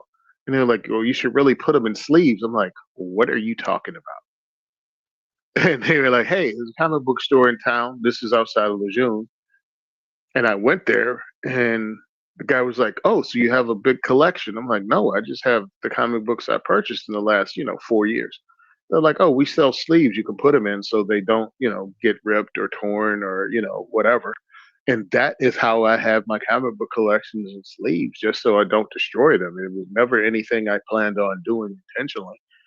But yeah, I have the stuff right before comic books went nuts and people started, companies just started coming up with titles just so people could buy issue number one of, Punisher War Journal 3099 or whatever garbage that was. It was horrible. It was a horrible time. I got in right before that, when they were just taking advantage of people who were trying to buy collector stuff. And that's also what kind of got me going, hey, don't worry about buying these Glocks or buying whatever, thinking you're going to make a ton of money on them. Because again, they made 20 million Glock handguns. But if you want to hold on to it to be that dude that had the curiosity, the curio, the hey, I have, all three of the Glock 45s, 45 gaps. I have all three of the size of the 357 SIG Glocks. Yeah, you're not going to make a killing on it. I don't think, unless, like you said, something happens to make them rare or whatever. but being able to buy those firearms now while they're still available before they become a rarity, which doesn't even mean they're going to be expensive. You just won't see them because, like you said, people convert the Glock, the 357 Sig. All you have to do is drop a 40 Yep. Smith and Wesson barrel in it, conversion barrel, or even a 9mm conversion barrel, and now it's still applicable. And then It still has ammo. every time a shop had like somehow shop got like 10 gaps for some reason, like something happened and they accidentally bought 10 gaps. They've been sitting on the shelves for 8 years and they got sick of it. They mark them down to $250 to get rid of them. Every single one of those got sold to somebody who turned it into a 45 or whatever you turn a gap into, right? Like every single one of them somebody bought because it was cheap, because they could now buy the barrel and it was an excuse to figure out a new trigger. You know what I mean? Like 10 different excuses, 100 different excuses for everybody that bought one. But that's what happens to them. And then they're just gone. Now they're a hybrid Glockenstein or whatever you call that. Yep. Yeah. So again, do it to it, man. Get out there, buy them if you wanna. Just don't let anyone convince you that it's an investment that's gonna turn like you didn't buy one of the 45 ACP Lugers, all right? That's not what it's gonna turn into. Yeah, you don't own $1 million gun because you have a Glock 22 No, Gen 3. we've had this conversation. The two of us have had this conversation before. That's just something that happens when we've been chatting we have long shows and we chat over years now. So I know we've had this conversation before. I've definitely had this conversation with other people as well. And although the people that are listening to us now probably weren't listening to those conversations necessarily, I want to throw this out there because I am definitely guilty. I'm in this realm because I don't care. Like I'm what's the word? Like unashamed in this realm that you're allowed to own whatever guns you want. We're capitalists, so right there we can own whatever we want without justification. But two, what's cool about guns and one of the things that makes it so frustrating for us as people who are comfortable with guns and who aren't scared of them unnecessarily, we can understand that guns, sure, some of them cost $500, like good ones that work or whatever cost like money, but ones that don't work right away get cheaper. So just like a car, you can own a Corvette that costs you like $200 if you're willing to get a broken Corvette, right? Everyone knows you can go to a junkyard and buy a broken car. Well, you can do that with guns. So you can acquire guns that are less popular, guns that are dumb calibers like 9mm, or guns that nobody wants, right? That are just that are older, like have an extra button that nobody wants anymore, or some reason that nobody wants them anymore, like high bore axes, another reason people didn't want old guns or something. But whatever, you can own these things and have a nice little collection, and it can be like, these are the guns that were in this movie series, or like these are the guns that my grandpa liked, or these are the guns that I could afford when I was 16. So I have 16, I have 6 of them, and I don't want people to be, I don't want to be gun shaming anybody for that. In fact, I think one of the things I'm more frustrated about YouTube and their heinous rules is that back in the day when we started gun stuff on YouTube, is people would relish and have fun sharing that stuff, and somebody could go, here's the guns that, like whatever, I was 16 and I could buy, or here's the guns that were in this series of movies and I own almost all of them, or like here's the guns that I don't know, or whatever, like made out of wood or something that that were made by this gunsmith maybe, or that come from this region of Pennsylvania or something. And again, that's the kind of the fun thing about the gun community, is there's gun shops that are kind of founded on that. There's gun clubs and ranges that people show up, and at this range there's hunters that show up this season, and then this time of year a bunch of people gather who shoot black powder, and they all do it at this time of year for some reason, because there's an anniversary at this thing and they all get ready for it. Or like here in Tucson, there's a cowboy, what is it called? There's like some kind of a cowboy thing that happens in Phoenix, but it gathers people from all around the world, I think. So there's people that show up in Tucson the weekend or month ahead of time. And so all of a sudden there's all these like cowboy people people dressed up as cowboys at the ranges in Tucson. And if you're not familiar with that, like, that's just like a neat thing. And that's the kind of stuff that people would share, like the people that were at the range experiencing it, or the people that dressed up, right? Like, and that's the kind of stuff that YouTube now just hates and doesn't allow us to share because of their stupid rules and their fear. And I just wanted to say that because it sounds like a little bit when we're talking about don't buy these guns because they're not going to make you financial gain. I don't want to say don't buy these guns. I don't make it sound like we're saying that because we're not saying that. Oh, and thanks, Brooke. I'm going to throw that to Tony. So we'll throw that to Tony. So thanks for the $100 super chat. Much appreciated. Just be careful because that's like $30 going to YouTube, and we know how much they hate us. So much appreciated, though. Thank you. Yeah, Brooke actually called me. My birthday was last weekend, right? So while we were on the show, Brooke called and left me a voicemail saying happy birthday. That was like 2.5 minutes long, but it was awesome. So thank you, lady. I really appreciate it. I shot her a text thanking her. My phone's been acting weird. You got a PayPal, don't you? Yeah, I have PayPal. Throw me your PayPal in the private side over there, and I'll throw you that 100. All right. Yeah. Yeah. So I really appreciated the message. It was awesome. I was, you get older. I was laughing because I was talking about, after you hit a certain age, AARP sends you that letter. I said, in all the history of mankind, there hasn't been more devastating news delivered to an entire generation of people than an AARP application being sent out. I was like, you think it would be a draft notification, but people came back from Vietnam. They ain't no coming back from that AARP letter. Like, you're old.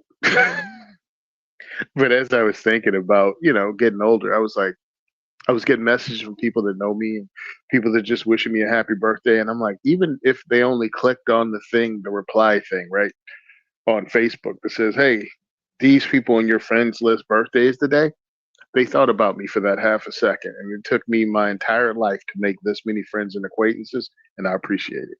Thank you.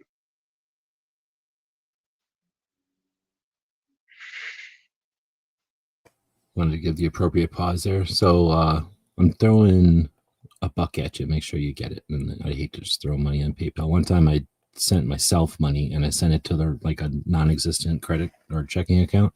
And PayPal was just like, oops. And I'm like, hey, wait a minute. I didn't get that money. I sent myself that money, but I didn't get it. So what are you going to do about that? And they're like, you should have sent it to yourself. Okay. I see what you're saying. I just want to make sure, in other words, test the water. But I was going to say, what was I going to say to that?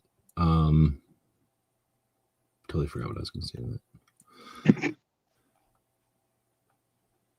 Oh, I was just going to add that I can't do that because I don't try to put anything out there. I know people like to say their birthday. It's just that when you think about the vital information that's necessary for people to hack into your shit, birthday is one of those things. So I know Brooke does it, but consider like a birth month. So it's not anybody's business. Like, you can tell your friends what your birthday is. Nobody's saying that. I mean, I'm not like a robot, but at the same time, we have this weird relationship with the internet that we shouldn't necessarily have with the internet. So a birth month is close enough.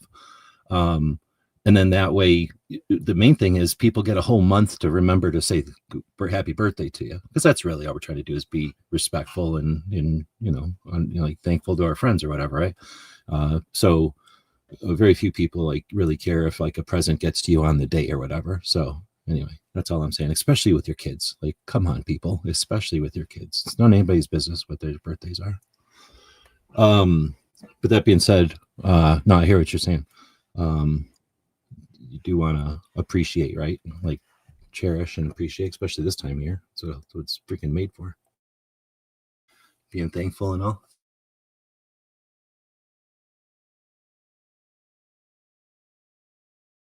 I don't know. Do you get an alert when you get a PayPal? Just became. I think I do. I think I get an alert. I'll be looking at it, so I should get an email definitely. But Brooke says, I am with you, hating supporting the platform, but we are. But here we are. That's the thing. I think that we do have some options, and I know that people have different opinions on this, but in different perspectives on this. But and I don't know who is going to be tasked with this one. I'm just going to throw it on the 4-letter organizations or the 3-letter organizations that we have as a community at the national level, because for the same reasons I always give, they have the resources. They just have chosen not to approach this. But we're on a platform that, well, I don't know how long people have been around, but I can't remember when this happened. But a while back, it was something like Coca-Cola got mad because of something somebody was doing, and that, like the repercussions of Coca-Cola being mad changed like a whole way of them doing advertising or monetizing or something. Maybe it was with copyrights, I forget. So I'm just vaguely recollecting like some instance where YouTube got in trouble, let's say, quote unquote, from a sponsor and changed their ways. And we can probably think of times when they've been bullied by social groups to do stuff and then they've changed their ways. Well, we're a social group and we're allowed to gather and raise our complaints to the platform, and no one brings that up. All we do is people that get hit or abused, because there are people that get abused and then there's people that do dumbass shit, and it's really difficult when the people who do dumbass shit, intentionally or not, get hit and then cry, oh, I got hit and YouTube hates me. Well, okay, but you were either intentionally or unintentionally doing dumbass shit, and which was obviously in non-compliance with their terms, and maybe you were not even doing anything that was necessary to exist. It wasn't like you were, reading to orphans. You were doing dumbass shit for views, probably, and so I'm not justifying it, but I'm just saying, like, when it's a mix of shit, I'm not saying the platform is always right or wrong. But what happens is inevitably is somebody gets hit and then they go, oh, I'm taking my stuff and going home. I'm taking my stuff and going over to the R word, which I don't even think we're supposed to talk about. Wow, really? To Rumble or whatever. And okay, fine. So now everybody who is on the R platform is people who have left here or got kicked off of here. And now it becomes like the shitty swap meet on the other side of the tracks that I forget about, except it's, oh, I need to get sanding pads or something, so I'm going to go to that swap meet because they're half the price. But, you know what I mean? It becomes like a accumulation of just people who got kicked off, as opposed to a platform that's growing and creative or whatever. And that's just the way that we are. I don't know. It's just the way, the options that we've been given and the way that we've experienced it. So that's what we've done. But I think that if we were, I don't know, like we are I was going to say, if we're like some situation where like they're just throwing off strawberry cupcakes, but all the other cupcakes can stay, the cupcake community would get together and go, hey, quit picking on strawberry cupcakes. They're no different than the rest of us. Let all cupcakes exist or whatever. And we're pretty much the same thing. Like, we're just a bunch of people with minding our business. There's criminals, yes, and there's people that are, going to choose horrible things to do, but they're not us. And we're being the victim of their of YouTube's perception of what criminals might do, and that's just incorrect. So anyway, we can take that to them. We don't have to just stand here and go, oh, it sucks, or let's take our stuff and go home. There's another option, and probably more than that, but there's the option of, let's get together, figure out what to say and who to say it to, and then say it to them. Like, why are we sitting here moping about it? Why don't we take some action already? We certainly have people on YouTube that are making money. Like, I make like a couple $100 a month on this stupid thing, so it's hardly any incentive for me to give a shit. But I know that there's people making real money on this platform, and you would think that enough of them would get together and get lawyers and get PR people and get whoever needs to get together and just take it to YouTube and go, look, you're punishing us. You're being punitive to us for no reason. Here's why. And let's just change this already. So I'm going to start that initiative. Like, how come we're not starting that initiative? Why are we bending over backwards to comply with their dumbass rules that we have to comply to on videos that are 10 or 15 years old, when we could just explain to them that they're stupid and change it already? Am I crazy? Is that like, is YouTube some, like, what do you call, like, rock that we're not allowed to alter or change? Every rock gets worn away with water. Every rock can be chiseled. There's like nothing on the planet that we can't alter if we have intent to do so. But YouTube, we have to comply with. YouTube, we're just at the mercy of. Yep. Well, again, these people, one, Clover's got that thing coming up with YouTube. At least explain to people, at least you can hear from someone at YouTube about gun products, about gun content. He has that. You can sign up over at his page to be a part of that, to actually be part of the webinar. I guess that's what they're going to have on it. I signed up just to hear it firsthand instead of hearing it from other people and their interpretation of what's happening. Because really, I don't really. I mean, my YouTube stuff I put out is just, to me, more social media to let you know when a diversity shoot is being held or what it looks like. So it's not as if I'm like, oh, I need a freaking 100,000 people following. I'm not going to put that much work into that one particular thing. I'm doing other things. But hey, whatever. Anyway, I'm going to look just so I have that information. Most of these people, man, they just want to make that money and then complain when they screw up without knowing the rules. I want to be famous and I want to be on YouTube. All right, cool. But what's up, guy? You know what I mean? Like, what's going on? Why'd you get kicked off? What did you do? Oh, well, I thought I was being clever and I said so and so. Well, no, that's not how that works. Oh, as a matter of fact, hey, if you want to listen to Clover talk about that, we had him on the podcast last week. I was just going to say, last week, you already posted that on like Wednesday or something. Oh, okay. You did get it up? Yeah. That tells you how bad that tells you how bad my YouTube is. It didn't make me aware of the podcast I'm on. Post it. Let me go unfollow and follow myself on the podcast. But yeah, we had Clover on it. He was talking about it, and that was a long show. He answered a lot of stuff from my co-host, which I thought was pretty cool. These are conversations Clover and I had already had. So no reason to say anything. I laid back and let people ask questions. We're doing the show again tonight. This is going to be one of the ones that I don't even know what the topic is, but I said, let's make a topic on what we think, various things. Like how to pick a good home defense firearm, how to pick a truck gun or the concept of truck guns or whatever. It's just something we can put out in case we're busy, like we're all going to be at SHOT Show or we're all going to be at like Goals like we were this year. And we couldn't put a show out because we all were doing things to try to grow our businesses or grow our interest. And taking out, 2 hours to make sure we're all in the same place to do a podcast was kind of silly. You were giving up opportunities to be somewhere else and doing something else to make your thing grow. And I don't want to have that happen again. I want to be able to have some podcasts in our back pocket so we can stay on schedule, because consistency is the thing that gets people to listen to podcasts over and over again. To know that you'll be getting one every week, whether it's on Monday, Wednesday, or Friday, or whatever day it comes out, just that consistency lets people know I know where to go to listen to this. And we need to get there. But we're a brand new podcast. I think we're like 18 episodes deep. I think people are enjoying them. I know a couple of people that give me feedback on them, so it's pretty cool.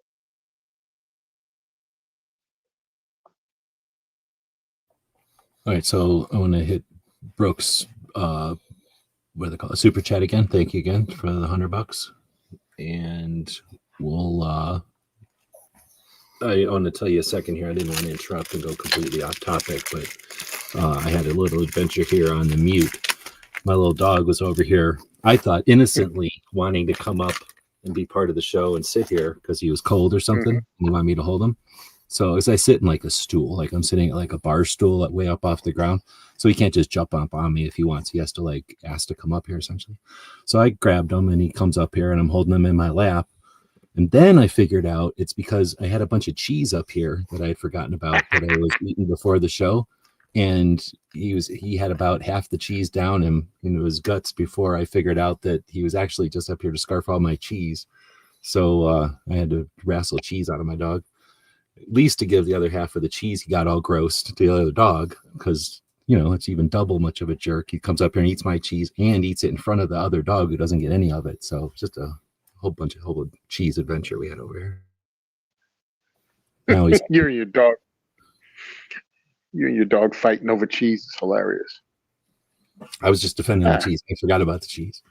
But let's get back to some of these comments, because I don't know, this is gun related to some extent. Mm. Here's the thing. It's kind of like how First and Second Amendment are related to each other because they're woven together or something. You can't take away the people's ability to talk about guns, or I mean, you can't, whatever. When you take away people's ability to talk about guns, are you effectively taking apart their ability to have guns? Because we need bullets, we need an evolution of guns, we need manufacturing, we need to be able to talk to each other about them. Otherwise, we don't know how to use them. We don't know when to use them, right? We don't know all, when it's appropriate legally, that kind of thing. So then if you're talking about First Amendment, okay, the ability to, the right to, that's all good. But we don't have some like guaranteed, what's the word? Like no one's obligated to provide that for us, right? Like that's still up to us as capitalists to figure all that out. So I'm okay with someone having property and creating a platform and having their own rules and that kind of stuff. And then again, figuring out what those rules are and doing our thing inside of them. Let's just take that conversation and leave it for a separate conversation. But that being said, it's super important, critical, and one of the coolest things I think about the internet is that we have this ability to get together and chat and talk in all these different ways. So thanks again to Brooke for the cash that gets everything moving, like that gets the gears moving, literally, because some of the stuff is like hosting and keeping some things online, keeping some domain names, things that cost money occasionally. But all that can be done economically, but it still takes some money. But then getting into some of these conversations, here we go. And like New York Outcast said, options are great, but I'm not personally interested in going to X or Instagram or Rumble or Facebook or whatever in order to have, somewhere in here he was saying like to have the 5 different platforms for one type of conversation, I guess, basically. And I get that. Like I liked when we had Instagram because for a minute there, Instagram was handy because it was so fast and internet everyone didn't have fast internet yet. So Instagram was kind of handy at the time. Once everyone had fast internet, YouTube happened. And YouTube with the videos, once the internet, once people could have videos everywhere, YouTube happened. And then once people could have videos on their phones, YouTube got huge. So I get it. YouTube is the place as far as all that goes. And the fact that they hate guns is frustrating and stuff. But like I said, I think we have, until we're told, like, you've expressed your concerns to us, you've given us your explanation of all this, we still hate you and your property, get out of here. Like, until we're told that, then, we have all the right and the responsibility to try to fight for our space here. I think we have a responsibility to the conversation because it is such a big platform. If we just, every time we got a little bit of resistance, we left, then the other side could abuse that. They could exploit that, make it uncomfortable for us until we take ourselves away from every useful platform, right? So I get that, we should be here, but we also have an opportunity to say guns are normal in front of a lot of people by being here.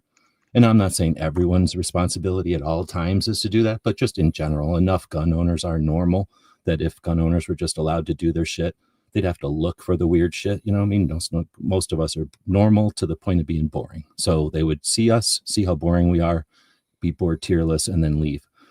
Every once in a while, they'd find something like, oh, look what the gun owners did. But most of the time, they'd go, yawn. Look what the gun owners are doing. Boring. Let's get out of here because we're so boring. So, like, literally, everything we do is boring. Hunting's boring. Reloading's boring. Sports shooting's boring. Training is boring. Like, red dots and shit like that are boring. Like, when we're shooting the guns, we're having fun. And we all know that. But the rest of the time, we're boring talking about the boring stuff. And there's no way that somebody that doesn't pull triggers thinks any of this stuff is interesting, right? Like, unless it's some like cultural experiment, they're looking at us like ants or something. But it's 100% true. 100% true. It's all boring. I mean, we have some excitement, but you have to edit it a certain way that make people really care. I mean, just put on a pair of what do you call those glasses? Like the Google glasses. No, the glasses with the camera in it, and just show up at any shooting competition as an observer, not as a participant. It would be so boring. People check out immediately. He's saying, look at our poll. It was about cake. We're so politically controversial that we're like, what kind of cake do you like? What kind of cake do you like? And we're good with that because Now it would probably come I, close if it like we were showing up and it was like we're only bringing one cake, then we get all mad. Like, what the hell? Who said we only have one kind of cake? yeah, crumb cake. Ew, what the hell? That I could see Like with some this, breakfast and some coffee or whatever. it just seems like it was somebody's failed cake, Oh, but for we sure. had to find a time to eat it anyway, so we decided that that's a breakfast food. It seems like something that in the bakery, like, well, wait a minute, I'm gonna eat that anyway. Like, don't throw that away. Let me try it, like that, right? Yeah. Mm-hmm. What's good crumb cake versus bad crumb cake? Brooke is talking about the 2A cake.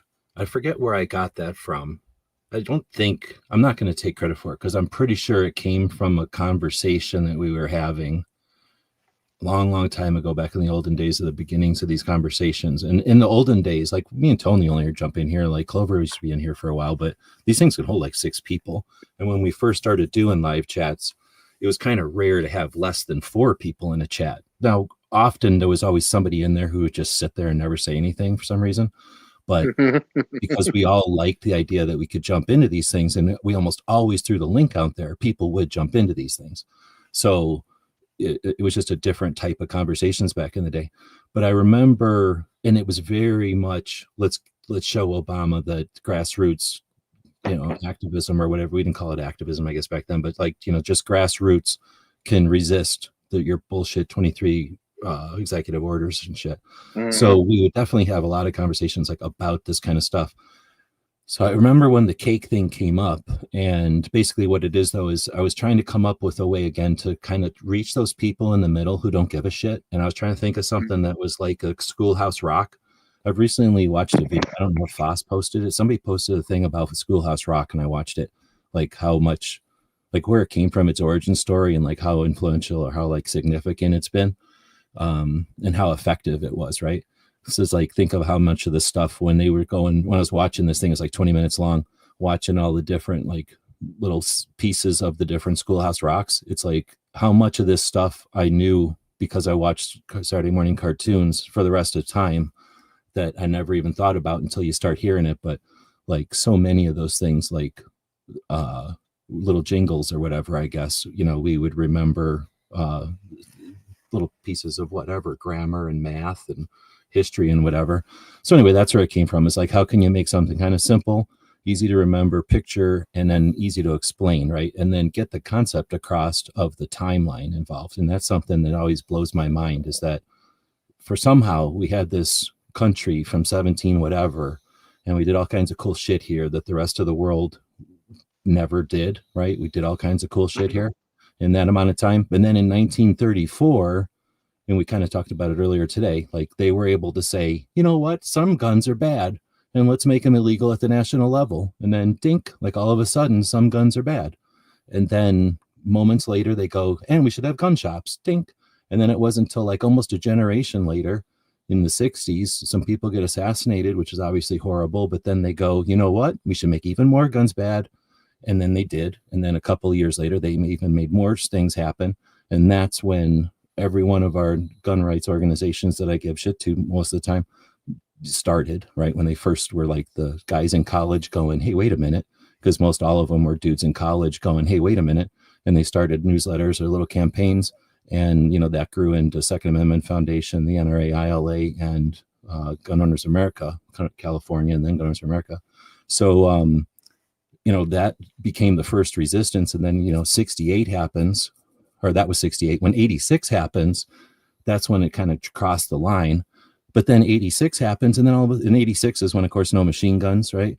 And then you get 94 and they're like, no assault weapons. And then right before that, 92, they're like background checks. That's where it's like, the country exists for like 170 years and they go, hey, we should be able to nibble at gun laws and let's take a piece of that cake. And then a generation later, they go, let's take another piece of that cake. And that's 2 big ass pieces, like 2 giant pieces. And then they start going, let's take another little slice. Let's take another little slice, like every 10 years. And now it's every couple of months. Like literally every time they have an opportunity, they take another little nibble. And you get very little cake left when you see it from that perspective, that like it started out as a whole thing. You take a very big chunk, you take another very big chunk, and then you start taking nibbles. So I wanted to try to show all of that and then a little bit of the time frame. And I can only do it with PowerPoint and in video editing. Since then, I've actually bought a software to redo that and make more videos of that style. And then here's the thing. How much does that pay? Zero, right? Like not a damn thing. Now I can go talk about flashlights or air fryers or, you know, some kind of crap for the garden or like a hummingbird feeder and make fortune. Like make so much money you don't even want to think about it. But if I talk about guns, zero. So it's just frustrating as hell. And then so I bought that software to do it, and I just wasn't able financially to do it. And once I'm now able to do it, shit, I have like 3 different softwares I could use. And now I'm just thinking the reason I started blabbing about this is to kind of explain all this is that I started that thing with, you know, that concept. I was only able to do it with PowerPoint and video editor because I didn't have the time or the money to spend on the real software back then. Now that software has been replaced with better software. But I was going to say, I'll bet you if I would just take this portion of this show and put that as a prompt into AI, I might get a video made of what I, you know, closer to what I want. And the AI will do it for us. So maybe I'll spend some time doing that because that'll probably take less time than learning the software or anything. But anyway, thanks for bringing that up, Brooke. I don't know if it was worth the rant or not.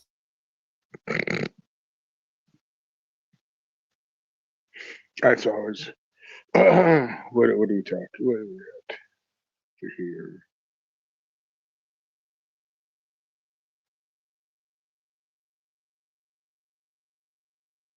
Woods is saying he misses the hangouts. That was the hangout days for sure.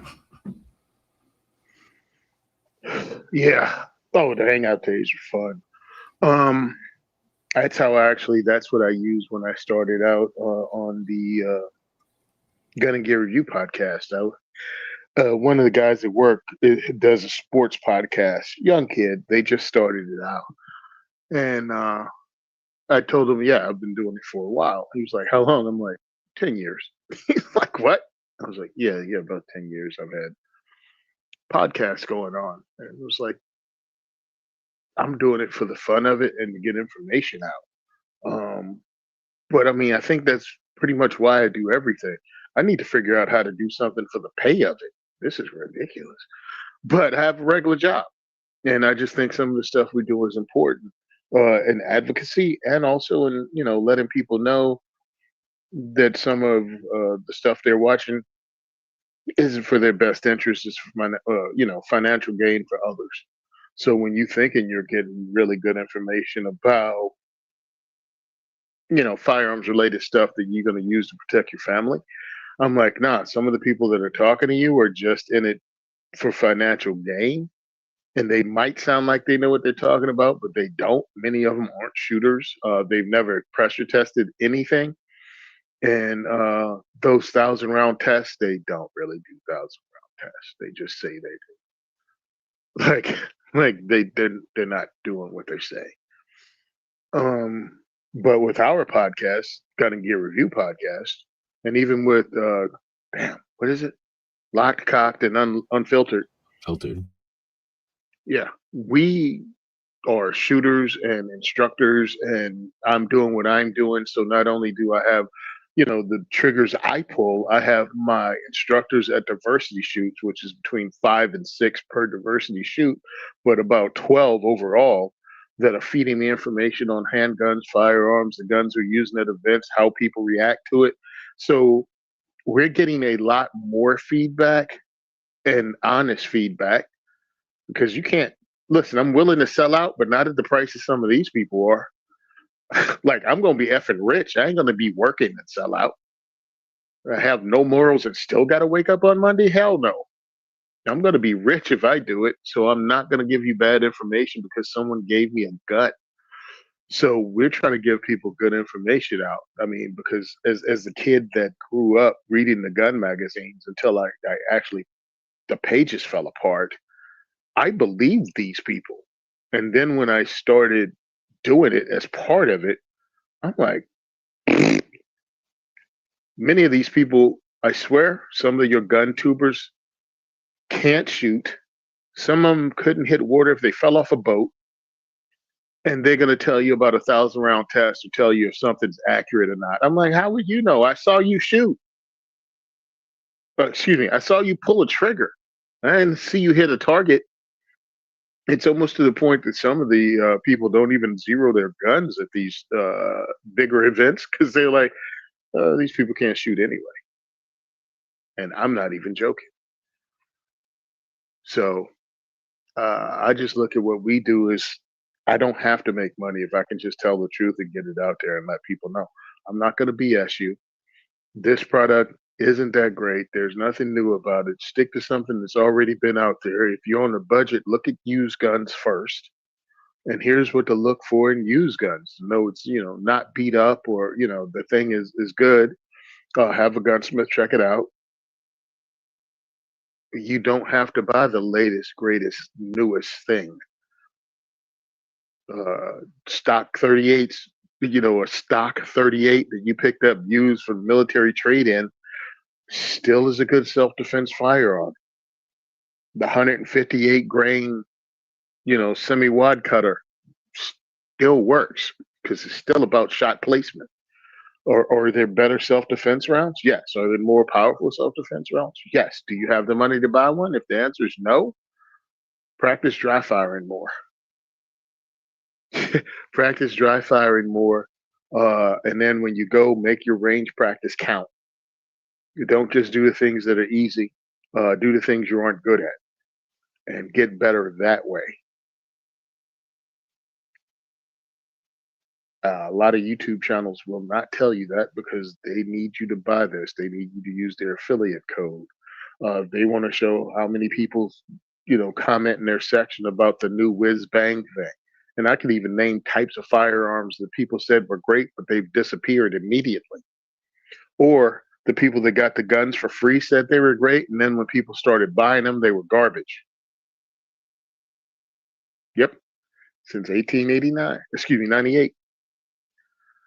Well, I think one of them before, and I mean, I think this applies what you're saying, but there's everybody's got their life that they're living, and this is without getting too big a picture or whatever. You grow up, you go away from home, you've got that time before you have bills, you've got that time before you have kids, you've got the time when you're first married, you've got time when your kids are grown, and you've got time to spend on hobbies and money to spend on, right? So you've got all these different phases of life, and everybody's phases of life, maybe they repeat them, maybe they have one or more of them, right? So with that in mind, you've got people coming into guns with passion or some interest, all the way on the spectrum to I only own a gun because somebody passed it down to me, or I was afraid and I bought it, or I had to go hunting with the people from work, so I bought one, and now I'm technically a gun owner, right? So if you count that spectrum, everywhere in between, right? And again, this is a free country. People got the right to do where they want. I'm not shaming anybody for any kind of gun ownership they got. But when we think about that, there's a lot of people that are gun owners. They could care less one way or the other. They just got it the same way they've got a trumpet, or, they bought a bugle because they thought it was funny for a party one time, or a sword or something. I bought a sword for a party one time, that kind of thing. So, and now I'm a sword owner because of that. Do I care about sword advocacy? No. I'm making this up. I'm just saying there's another thing that you can own. So anyway, with that in mind, I think that like I say, we've talked about all that before. I think that we have to apply that to content creators, and a lot of them come in with just hey, I like 4-wheel drives, I like boats, I like fishing, I like water skiing, and I like guns, and I like wakeboarding or something. So, they're going to treat guns with about the same respect they're going to treat wakeboarding. And if somebody says you can't wakeboard on our beach, they're like, F you, hey, you can't shoot guns in this manner. F you, move along, because they're only going to put the gun down in 15 minutes and not even think about it again until they're looking to entertain themselves. And that's a valid gun owner, like it or not, they're allowed to own guns. It's a free country. You may not think that's a valid reason to own guns or a great way to do it or making us look good or whatever, but it's part of letting people do whatever they want. And until they break a law or something. You know what I mean? Like they're just never going to be activists, I guess is what I'm saying. And if that person's holding a camera and they're making money selling, I don't know, garden supplies, which would be making them money. And then they're just like, Yahoo, bang, bang, bang, bang, bang, you know, in 2 or 3 of their videos. What do they give a shit if they're making gun owners look bad? And it's frustrating, but I don't know why I'm saying it, just to say, like, you know, we don't get to choose who gun owners are, and some of them are Nope. assholes, and some of them could care less about this thing. We're not all, you know, they're not required to give a shit about the rights and everything that come along with them. Nope, they don't. But you know, if you're gonna start naming, never mind. Getting into some deep shit. Hey, listen. I don't know if I told you about this channel.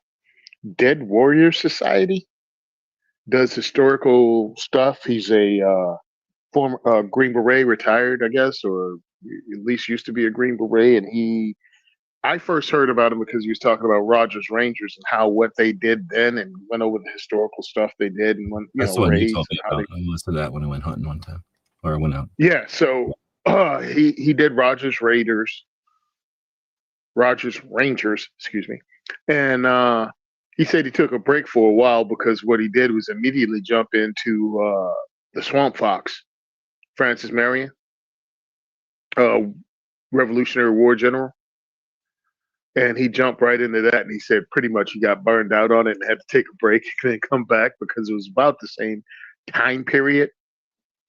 And he said he had to take a break from it. He came back. Well, I just watched his content. He just put out 3 different videos on Francis Marion, the Swamp Fox, the Revolutionary War fighting in South Carolina, and how it applies today, the lessons learned. And I thought it was really interesting. I actually listened to all 3 of them back to back while I was driving today.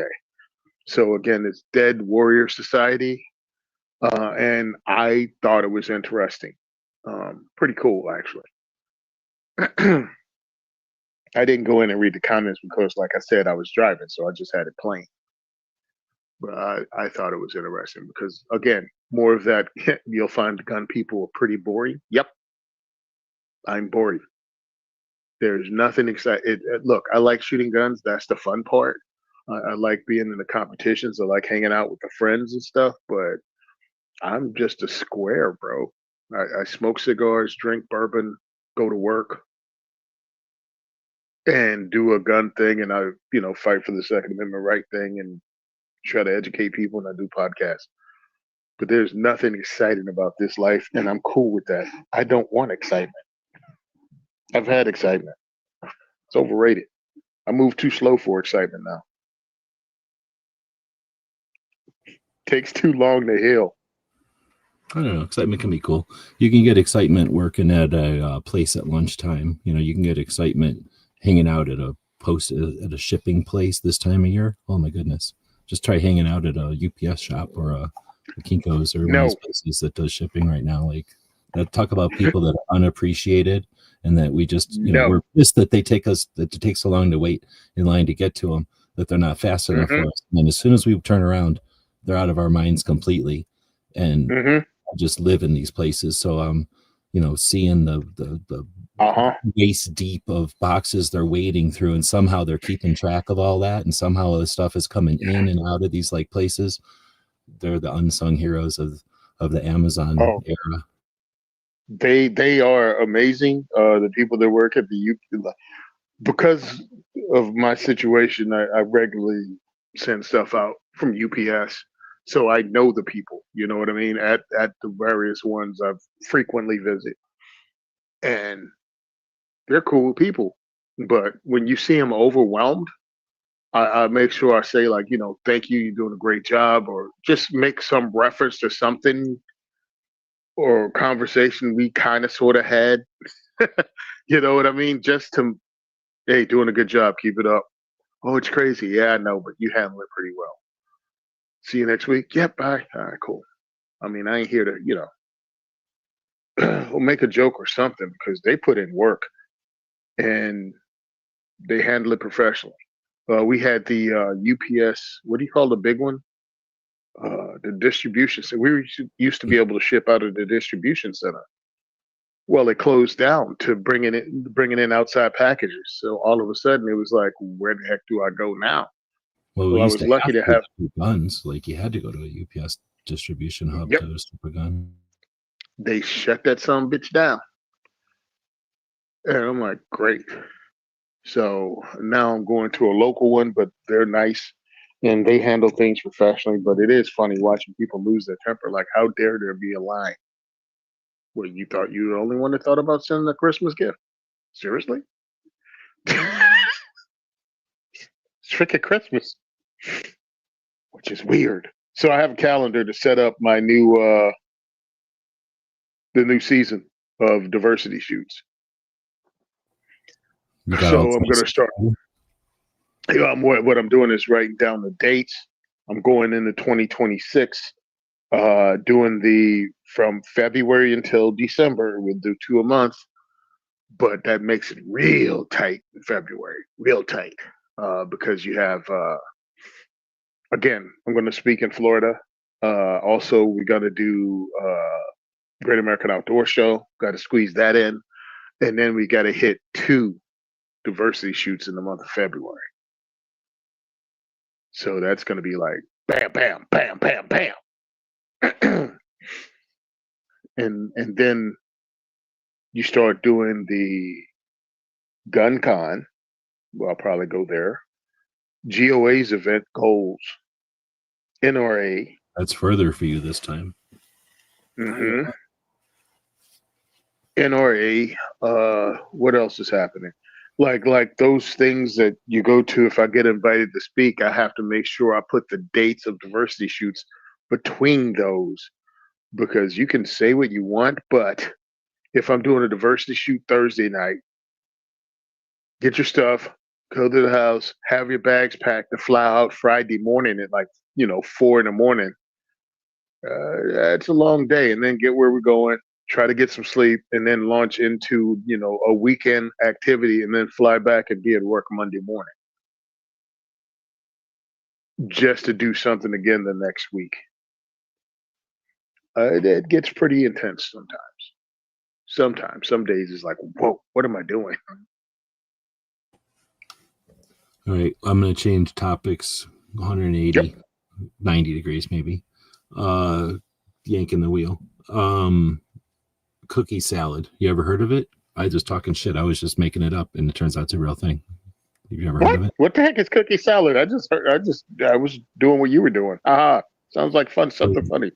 Yeah, exactly. Well, I was just doing it because of New York's always talking about salad. So when he said cookies, I was like, cookie salad, to put 2 words together. And then I was like, oh, wait, maybe that would be something. As I was thinking, what do they call that? Where you take whipped cream and you put like chunks of fruit in there and marshmallows. So I was thinking, oh, yeah, that starts with a W. Yeah. Right. And Waldorf? Yeah, exactly. But and then put coconut in it too, I think. But then to take some cookies, crunch them up, put some marshmallows in there, and then whipped cream, and then make that cookie salad. How funny. But it turns out it's a real thing. And it is pudding with some buttermilk, I guess, and then whipped cream and crushed pineapple, crushed mandarin oranges, and then you crush up a bunch of cookies and put it in there. So it's basically like a potato salad type of salad, not a green salad type of salad. So either way, would you eat something? I was just talking shit. I think if somebody took a bowl of whipped cream and put cookies in it, I would eat it because that's amazing. That sounds good. But like, I don't think I would make it as a dish and make other people eat it. But if somebody made this thing, like some grandma made it with pudding and everything, and then cookies and all this, and somebody's saying, real cookies, not store, would you eat that? Oh, yes, I would definitely eat that at least once. Yeah, I think I'll try. It'd be polite or whatever, but it's just I just don't like pudding that much. So once the pudding got into it, I was thinking it was more of like that, what you're talking about. Like, I forget what they call that. Like ambrosia salad is what I was thinking of. Yeah, that's it. Ambrosia salad. Yeah, that's it. So if it was just like add cookies to that, like, okay, yeah, you could talk me into that. Like, okay, somebody crashed a chocolate chip cookie into that, no problem. Or a peanut butter chip cookie into that, like, no problem. Peanut butter cup cookie into that. But once it turns into a pudding, then it's just pudding with cookies in it, I think. Maybe I'm wrong, though, because of the whipped cream and stuff. Maybe it gets a lot lighter. Anyway, I had no idea. It's a Midwest thing. What do you know? Midwest thing. Shocker. Yeah, amazing. I'm surprised there's not mayonnaise in it, but whatever. Dude, I'm just surprised. I used to think we came up with fat foods in the South. I did not know the level the Midwest is dedicated to The South has fat growing. foods. They like eating food. The Midwest has fat foods because they want to live through the winter, so they need to put on a layer. Yeah, right. How do I get this fat to survive this Minnesota winter? You know, down south, you're like, hey, let's use every part of the pig. We have to come up with ways to make this all delicious.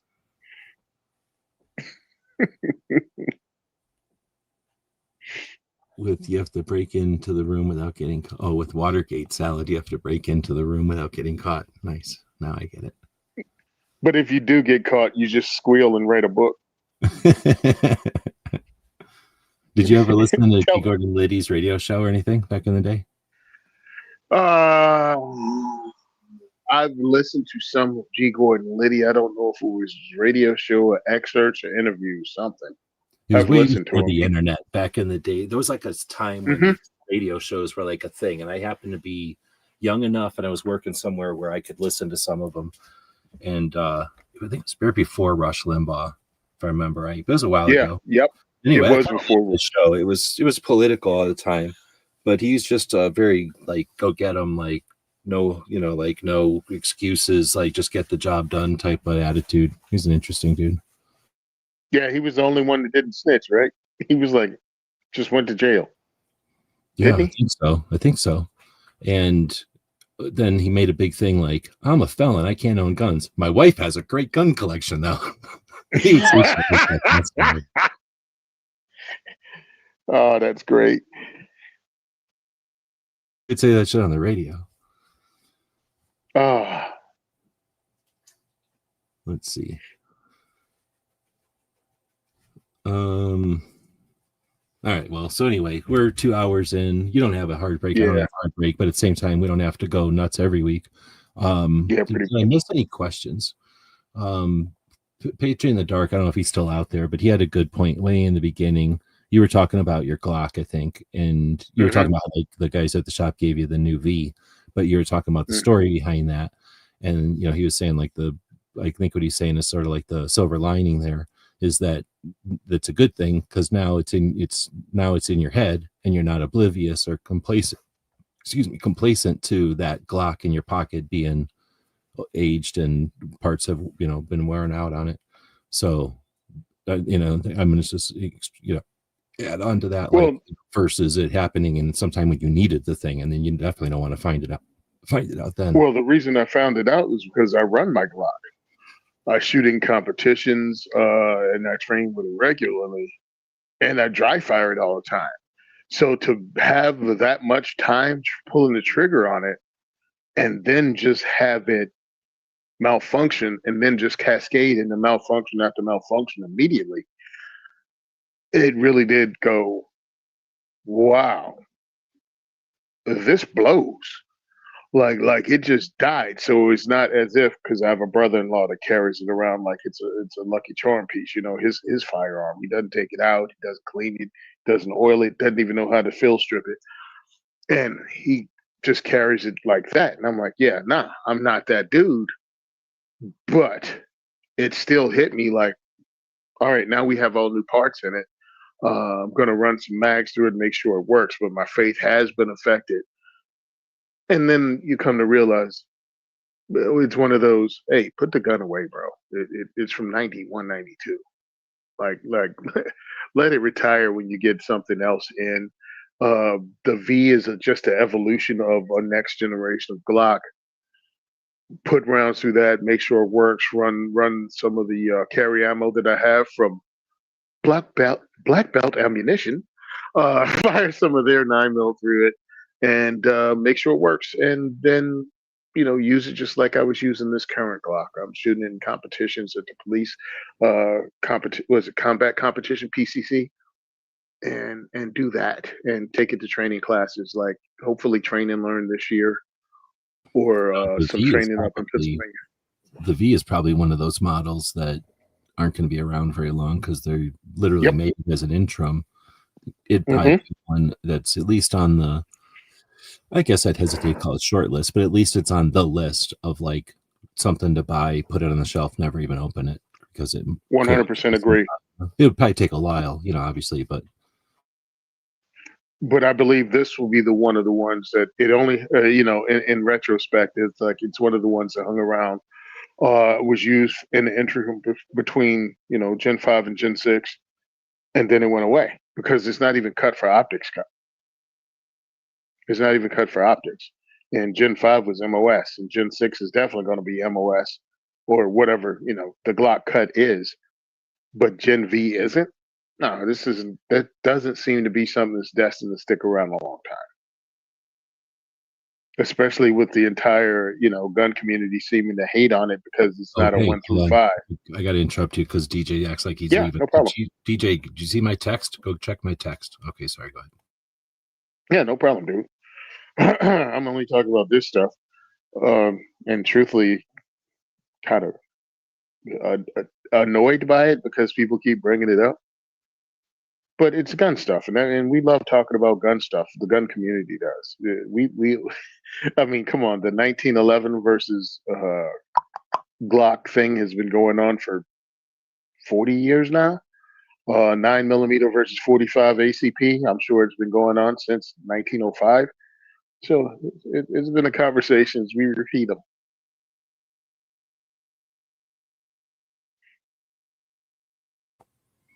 Well, because they matter, because there's a consequence to these conversations, and because some of us are trying to educate the people who don't understand yet, right? It's not like they're wrong. I mean, they're wrong, but it's not like they are wrong. They just don't understand yet. So it's some of our duty to educate those folks who don't quite get it. So those conversations will keep going for a while.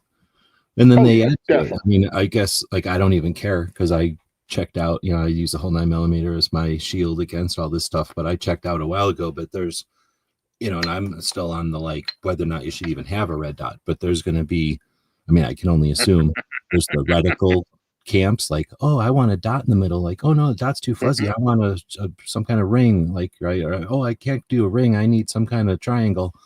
And then there's going to be the people that are like front plane or first plane or whatever, second plane optic, like that's a thing. And you can see people get all mad about it. And then all kinds of little things about the plates, oh, we should all have the same plates. No, we're allowed to have my plate's better. Like, oh no, your plate, you have to do something and there's a battery under it, or no, my plate means it's stronger. Like, oh my goodness, like that optic's great, but it doesn't come on enough plates or whatever. And it's like, yeah. And then, it's too high. Says this anymore, but like CR123 batteries, let's just assume that CR13 batteries have just always been around. Nope. There was a fight back in the day about, double A's, no triple A's, no CR123s, no flashlight or watch batteries because there's tiny. Yep. That was a debate for a minute. And then CR123s won, I think. Actually, no, I'm wrong. I'm wrong. You know what one? USB rechargeable one. Right? Yeah, right. Who saw that one coming into the left? Yeah. Who saw that one sprinting ahead? How about key mod, M-Lock, or quad rail? Right? And that was like the third of those. That's like the least or the most recent of the which rails do we go? Because first it was, do you get rails in the first place? And then it was which kind of rails? And then how long are your rails? And then it was like, what kind of holes in your rails? Oh, I got an even more annoying one. What barrel length for your AR? Oh my goodness, that'll never happen. Like because the answer is depends on your depends on what you're doing with the AR, right? Like so, like that's like saying what size wheels on your car. Well, what are we doing with the car? We're driving to work, or are we driving into the woods? Driving into the desert? Just like hate discontent. I just like starting hating discontent over things that really don't really. I mean, you're just arguing over to be arguing it with some of this stuff. Well, no, but I think there's value to it. And we kind of make light of it because it happens over and over. But seriously, because guns are this Hold on. Before I miss it, before I leave it, this one that almost everybody forgot. Mil spec or commercial? That was a big one. And it's null. Like as far as like arguments that matter less anymore. That's like one of the biggest, right? Seriously. Mil spec. mil spec or commercial. And I can remember conversations like, I won't buy from that company because they don't make mil spec. Or turn it around. Yep. I won't buy from that company because they only make mil spec. Or Only something make mil spec. They don't respect us. They only make mil spec. Like, what? Yes. And everybody knows commercial tubes are better. Yeah, okay, buddy. Yeah, exactly. Commercial has more material in it, therefore it's sturdier. Like, okay, they're both attached to the threads on your lower. So they're both attached to the threads in your aluminum lower. Yeah, your cast aluminum lower, exactly. And at that point, no one even knew what doing like a bolt override mortar malfunction clearance was. And I think that's not even cool anymore. Like for a minute, that wasn't a thing, and then people knew what it was, and then I think now they do something else anyway. Yeah, it's just so when Ken Hackathorn was interviewed and they asked him about red dots, and he said, I still think they may be a fad. And the whole, everybody clutched their pearls because how dare Ken not recognize. Old people are universally old now because he said something that I disagree with. Yeah, and I'm like, so you're going to dismiss this dude's 60-something years of seeing things come and go and maybe not jumping onto it because you think it's been around forever? He was around when the red dots first came out on competition pistols and watched it grow into something. And he's still going, this is still kind of new stuff. You still might find something that pops up in technology next week that comes out of the blue like the CR123 battery and blows the red dot right off the top of your pistol. It's like all of a sudden it's like, why did I think this was a thing? Like I'm sure somebody in 1975 was like, I got rid of all of my I got rid of everything and I'm only listening to 8-tracks now because it's the future. Nothing will be better than an 8-track. You can jump right to the track. It's got a wider tape than the cassette. It's gotta be better. I can listen to it in my car and drive all over the place. I can't do that with the album. Not to Nothing mention will be better. If when you leave a cassette in the car, it melts. But you know what I mean? Like I can bring it in the car. Like, okay. Yeah. And that means you're lugging your cassettes or your 8-tracks actually in and out of the car every time you get in and out. The 8, bro. One of those things, again, probably not worth a dime. I just remember being at a yard sale and somebody had the leather case or the pleather case with all of their 8-track tape collection in it. And the whole thing was for sale for like $20.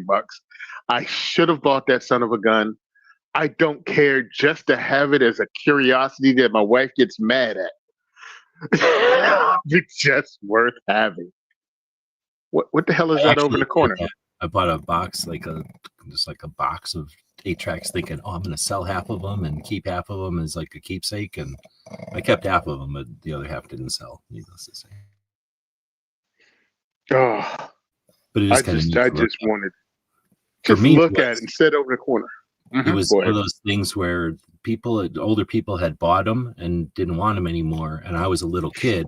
So they were like, yeah, you can have that. And I was like, like a light going off, like, ding, I can own this. It's mine. So I'm listening to like the weirdest ass music because it was mine. And I had this like with one speaker on it that I could plug them into the side on, and I could plug it into the wall. So I'd go down the basement, plug it in, and like, listen to whatever I wanted down there. But it was like polka and weird shit that nobody, it was like, nobody wanted 8-tracks. Plus these, I got the ones that nobody wanted of the ones nobody wanted. So it was definitely weird. But yeah, that's when I look at an 8-track. I remember those days. They must have had them in their cars and I didn't pay attention because by the time I was sitting in the front seats, I guess, not being a little kid, they just had the radio or whatever. We didn't even have cassettes back then. It was just the radio. Oh, I can see young G-Web sitting around singing the ballad for F. Scott Fitzgerald. What a ship that went down. Oh, who was that? Who sang that? Gordon Lightfoot, the Canadian, the most famous. Yeah. Canadian. Yeah, Gordon Lightfoot, the wreck of the Edmund Fitzgerald. Oh, dude, back when they made songs that were 15 minutes.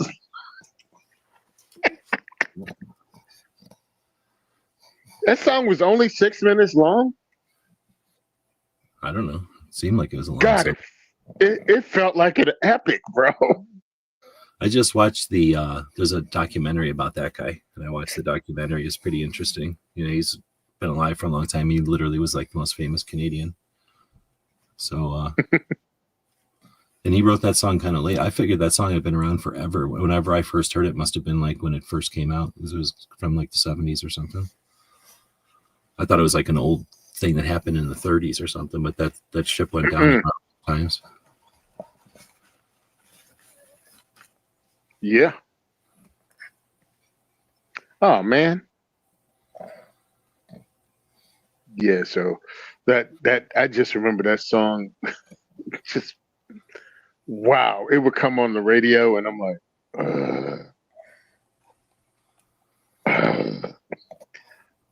well, that if I'd have known, that was definitely for me as a child the description of a song that took 5 to 7 business days to end. It's the kind of song where you know you can go to the bathroom and come back and it'll still be playing. Oh, it'll still be playing. And then the waves start. I think I'll go feed the dog. I'll be back.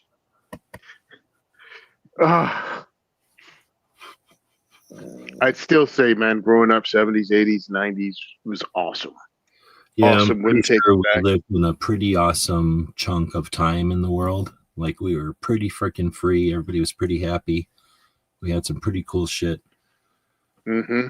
And yeah, seriously, I think we grew. We had Ataris and junk, but nobody was so addicted. I mean, I guess now that I'm thinking, as soon as I said that, I could think of one family where their kids never left the house. But most of us weren't addicted to them. We'd play them, but for a minute we'd get sick of them and leave. And maybe it's because we were already hyper or something, but you know, we were running around a lot. Like we had bikes and we'd tool around. I don't forget how, you know, maybe a mile radius or something. Like I forget how many blocks and stuff we'd all book, you know, but depending on whose house we were going to, we were biking for like half an hour, it seems like sometimes. Just to get to some kid's house. And then you'd run around all day and have to bike a half an hour home before you got in trouble. Yep. What was and you drank out the garden hose because you're not running to everybody's house all dirty, sweaty, and stinky. Yeah, you had no right. Well, you probably could have, except you get yelled at by their mom, just like if you got yelled at by your mom or whoever. Oh yeah, because there was definitely you getting yelled at wherever the heck you at. Like, you're not special. You playing with my kid, I'll treat you like one of my kids. But then again, like somebody fell down or something, like no matter who it was, like, yeah, it was just a different time, I guess. And like I said, it was probably like that from before. Like it wasn't like we had a unique time. It's just that it ended at some point when everybody got weird about it. I don't know. I don't really think there was that many kidnappings. I think it was the 70s had all those shows about kidnappings and everyone just assumed everyone is trying to kidnap my kids. Therefore, they can just play video games, and then video games happen. Yeah, stranger danger.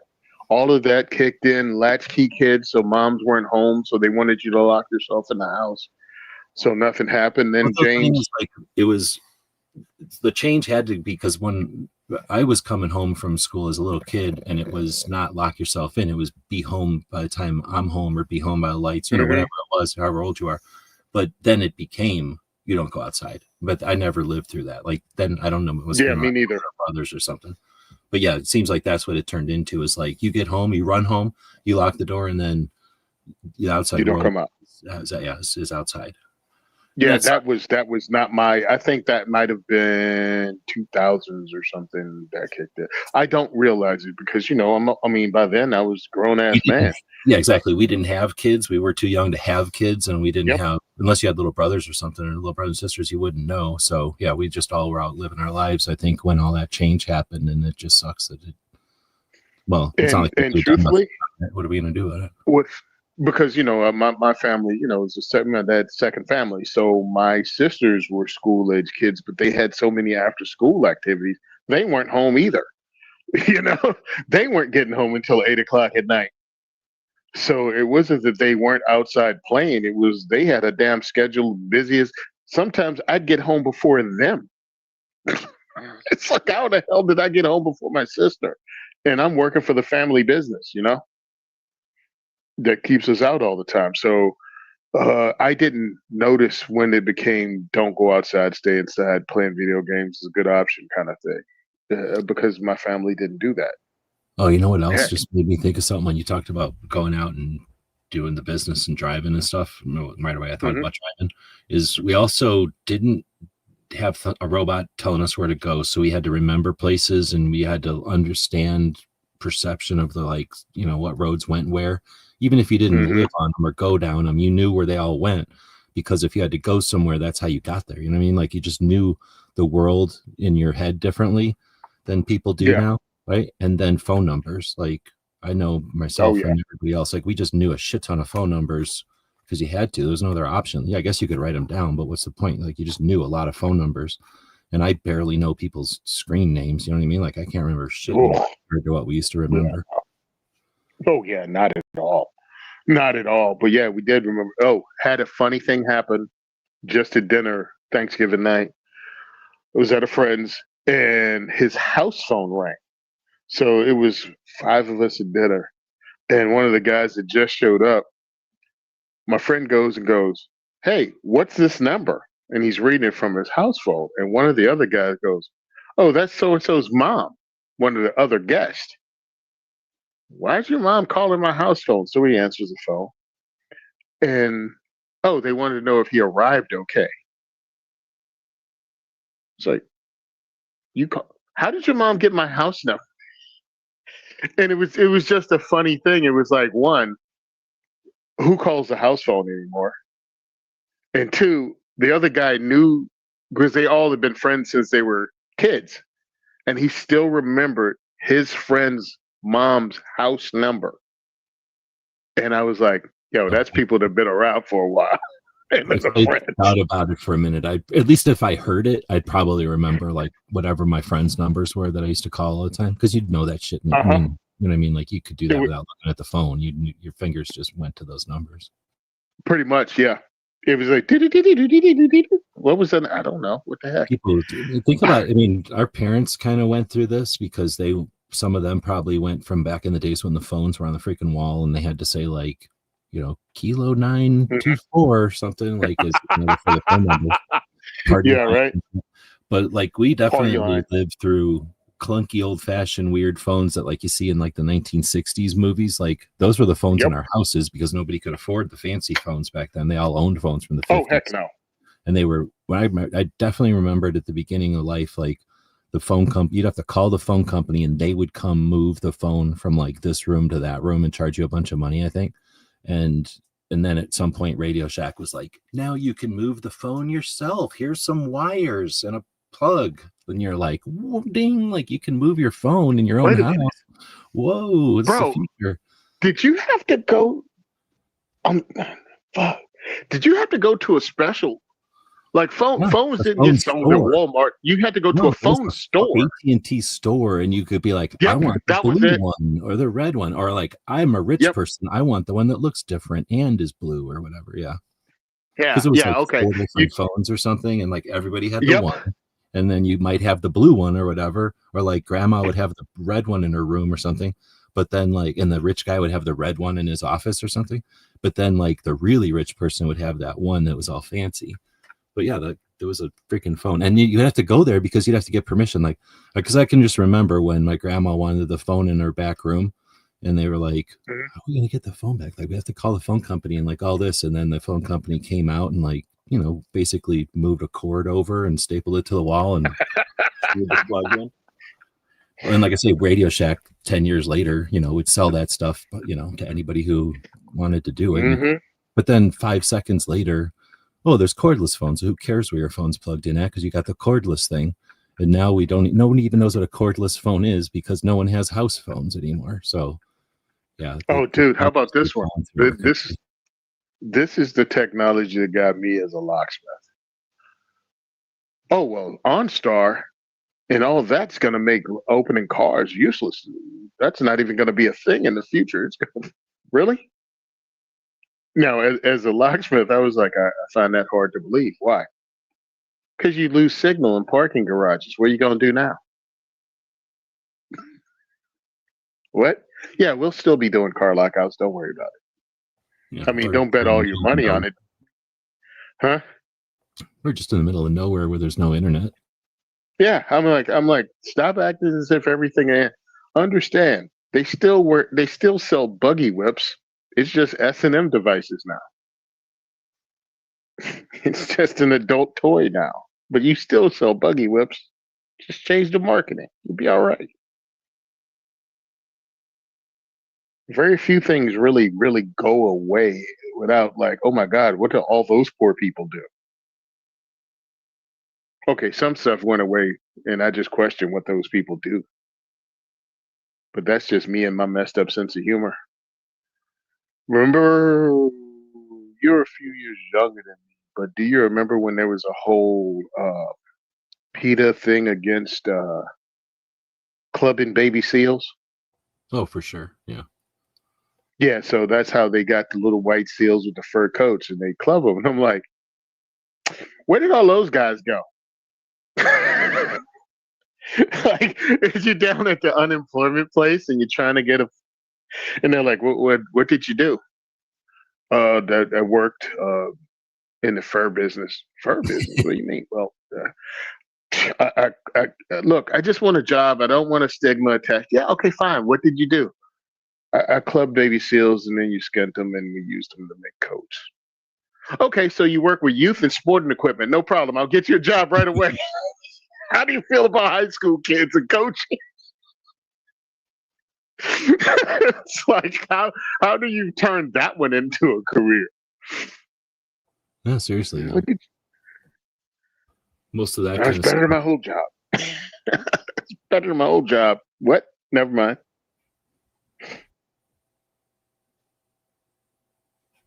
It's one of the things I like to do though. Like, what goes away? What do you do when that thing goes away?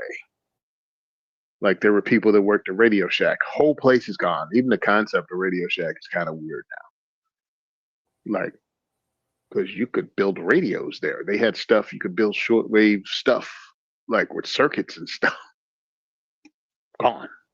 Well, yeah, because again, things were serviceable for a long time. So, like for example, when I worked when I was doing maintenance for a restaurant chain, we'd have drive-throughs, and the drive-throughs were nothing fancy like today, but they were some kind of loop in the ground of wire, and then that made a bell go off, right? And then you got a speaker out there by the menu, and then a speaker on the inside, and it's just basically a button that lets you listen, so that you're not listening to nothing.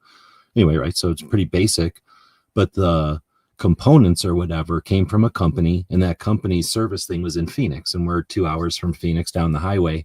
And my company had whatever the business, the people I worked for had 17 restaurants. I don't think all of them had a drive-through, but let's say 10 of them or something had a drive-through. So that was like quite a bit of calling this company every once in a while when something would break. So after a while, once I was working there, I was like, just let me at it. Like, for one thing, we have a bunch of broken equipment here that, like, when something breaks, they give us the broken one and put in a new one. They rarely fix things. They just replace it and charge us for the replacement.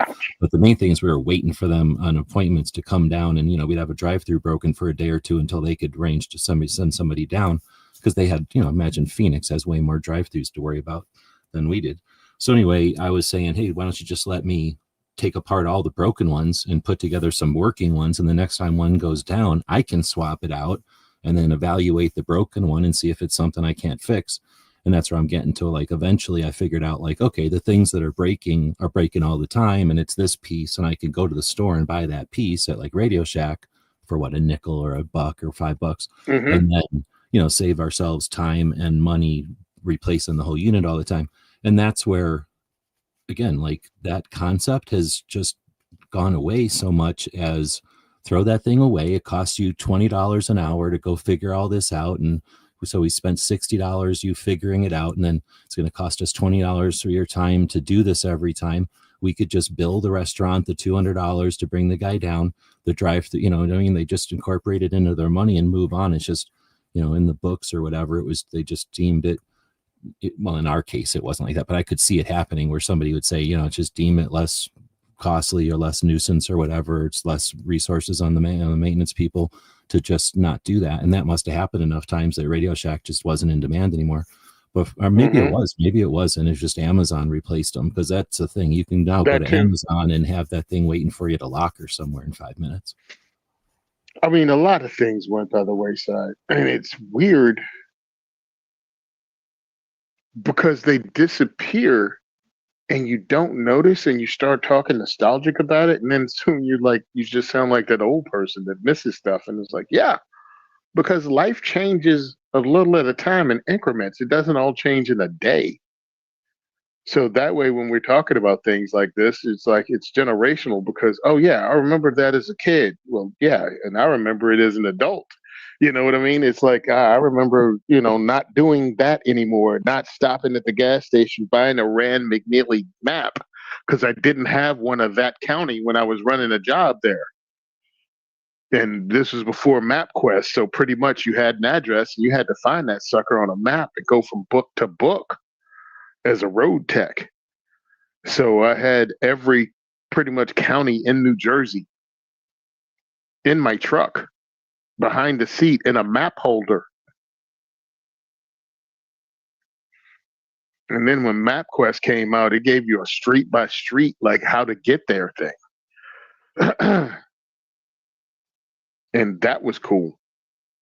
But now you have GPS, and it's like, why do I even have MapQuest? I mean, excuse me, not MapQuest. Why do I have a physical map? And it's like, yeah, for when you hit that dead zone. That's why you have a physical map. Well, and there's still times when, like, maybe you got 4 people and you're trying to discuss something that's, let's go to 12 different things, or let's talk about our 12 locations. A map's always going to be a useful thing. But it was certainly the only thing we had for a long time. And that was a skill that you either had or you didn't. Some people had some level or whatever. But now it's not even one that we get to exercise anymore. And it probably has an effect on us, just as a generational thing. Like, we all had this like kind of need because of whatever to understand more than just our community. We had to kind of figure out where our space, where we were compared to the big city, maybe compared to where the big stores were, compared to where the big airport was. But you know what I mean? Like, we knew more than just our little community, and then we know our little community really well. And then again, depending on where we worked or went to school or something, we might know adjoining, nearby communities pretty good.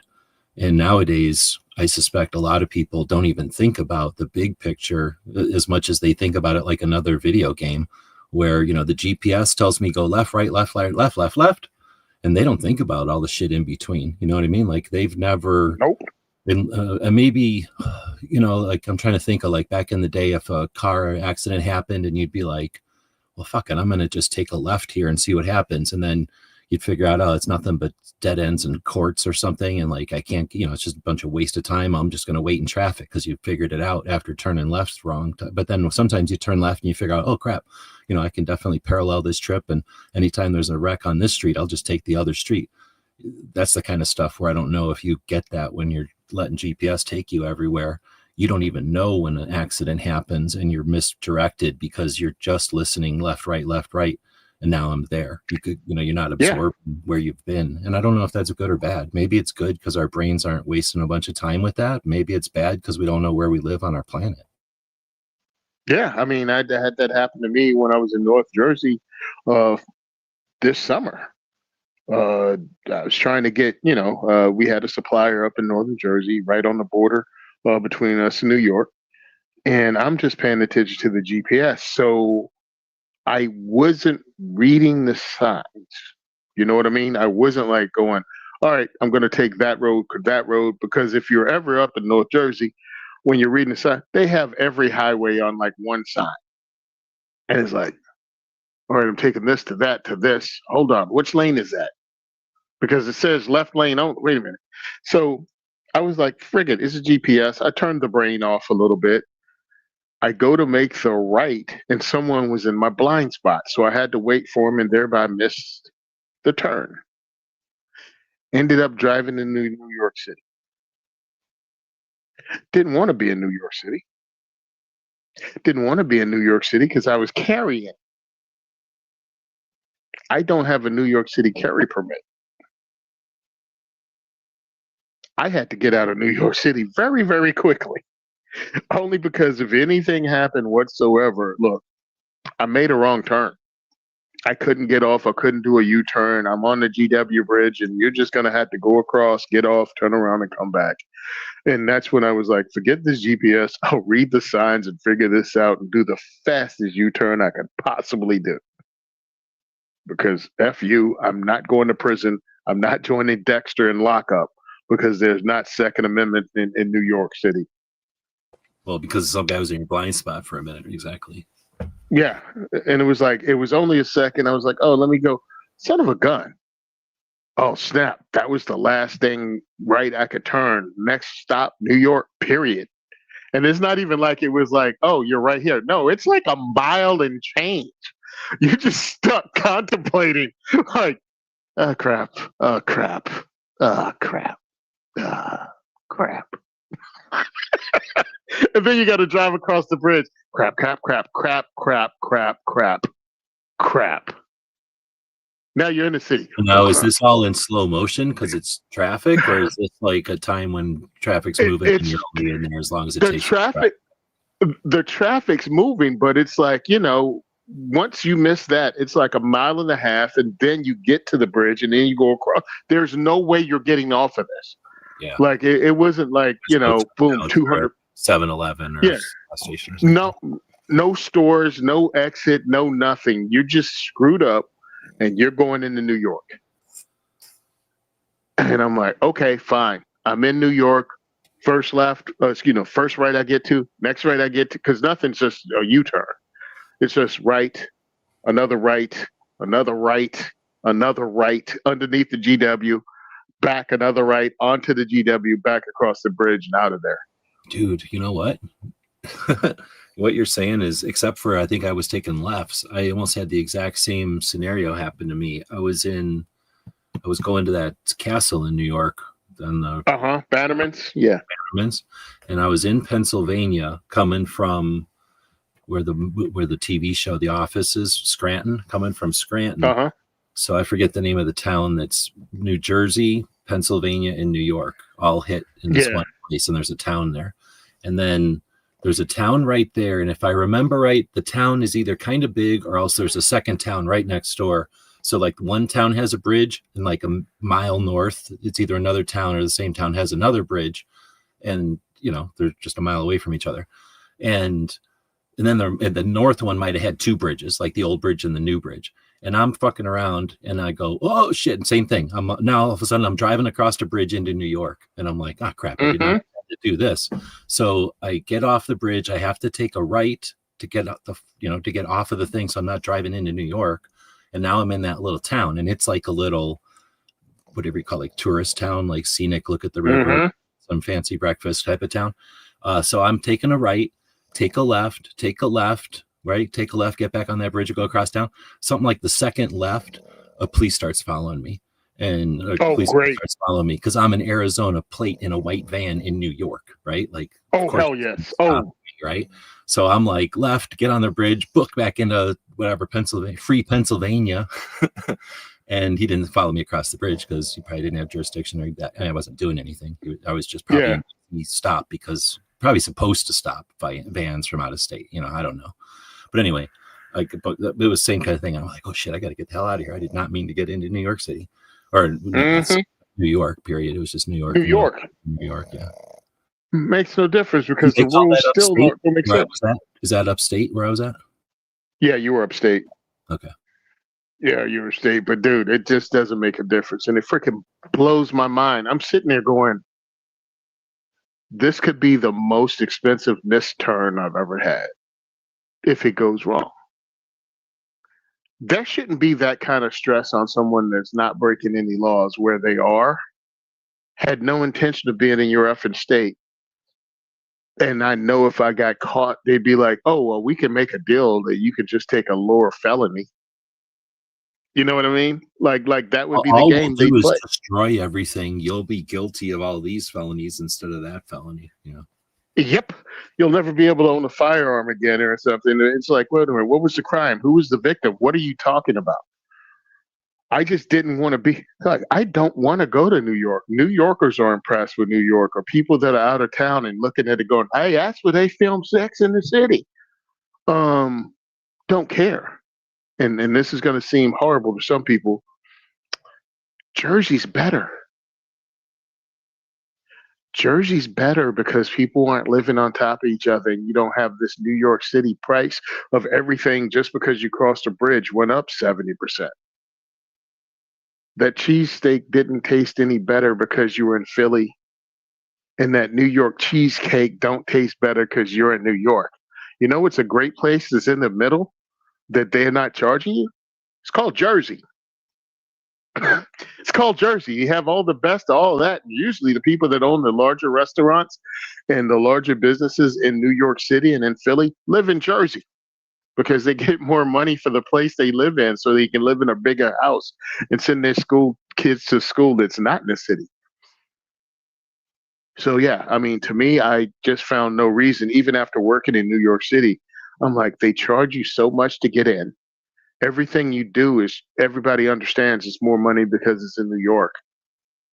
And then you get out and it's like, ugh.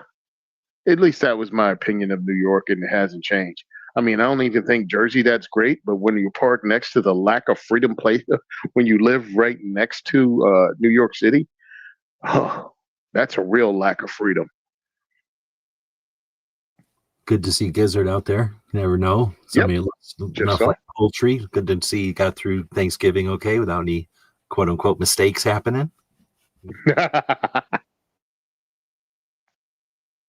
Get somebody who doesn't quite understand what kind of bird it is, and then they're eating good, but Gizzard's having a bad Thanksgiving. But it looks like we had a good one. Oh, dude, this is funny. I'm finally reading some of the comments about back in the day stuff. Yep. I thought I'd be a lot older before I became the old man in the back of the barbershop talking back in the day stories. But nope, not at all. Well, here's the thing, though, too. At some point, the generational changes weren't that great. You know, they were moderate. True. And they sped up, and now they're happening pretty quick. So yeah, I think we have not a right, but we're going to be it's kind of to be expected, I guess is the way to say it, that like we're going to have something to comment on a little earlier in life.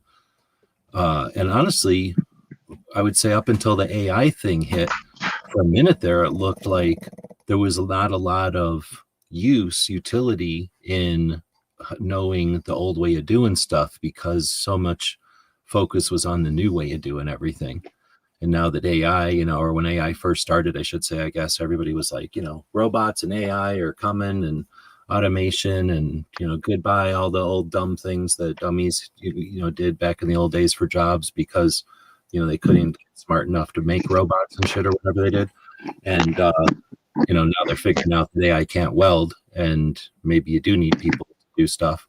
And all of a sudden these like jack of all trades isn't a thing to mock, isn't something to say, haha, you wasted your time. You never specialized in nothing. You never got good at nothing. You just wasted your time, being moderately good at almost everything, dummy. And anyway, it was like, we were like, hey, we did waste our time on a bunch of stuff that is no longer of, immediate use. But just like a lot of things, I think that's not necessarily the only way it's going to taper out or whatever, lead out.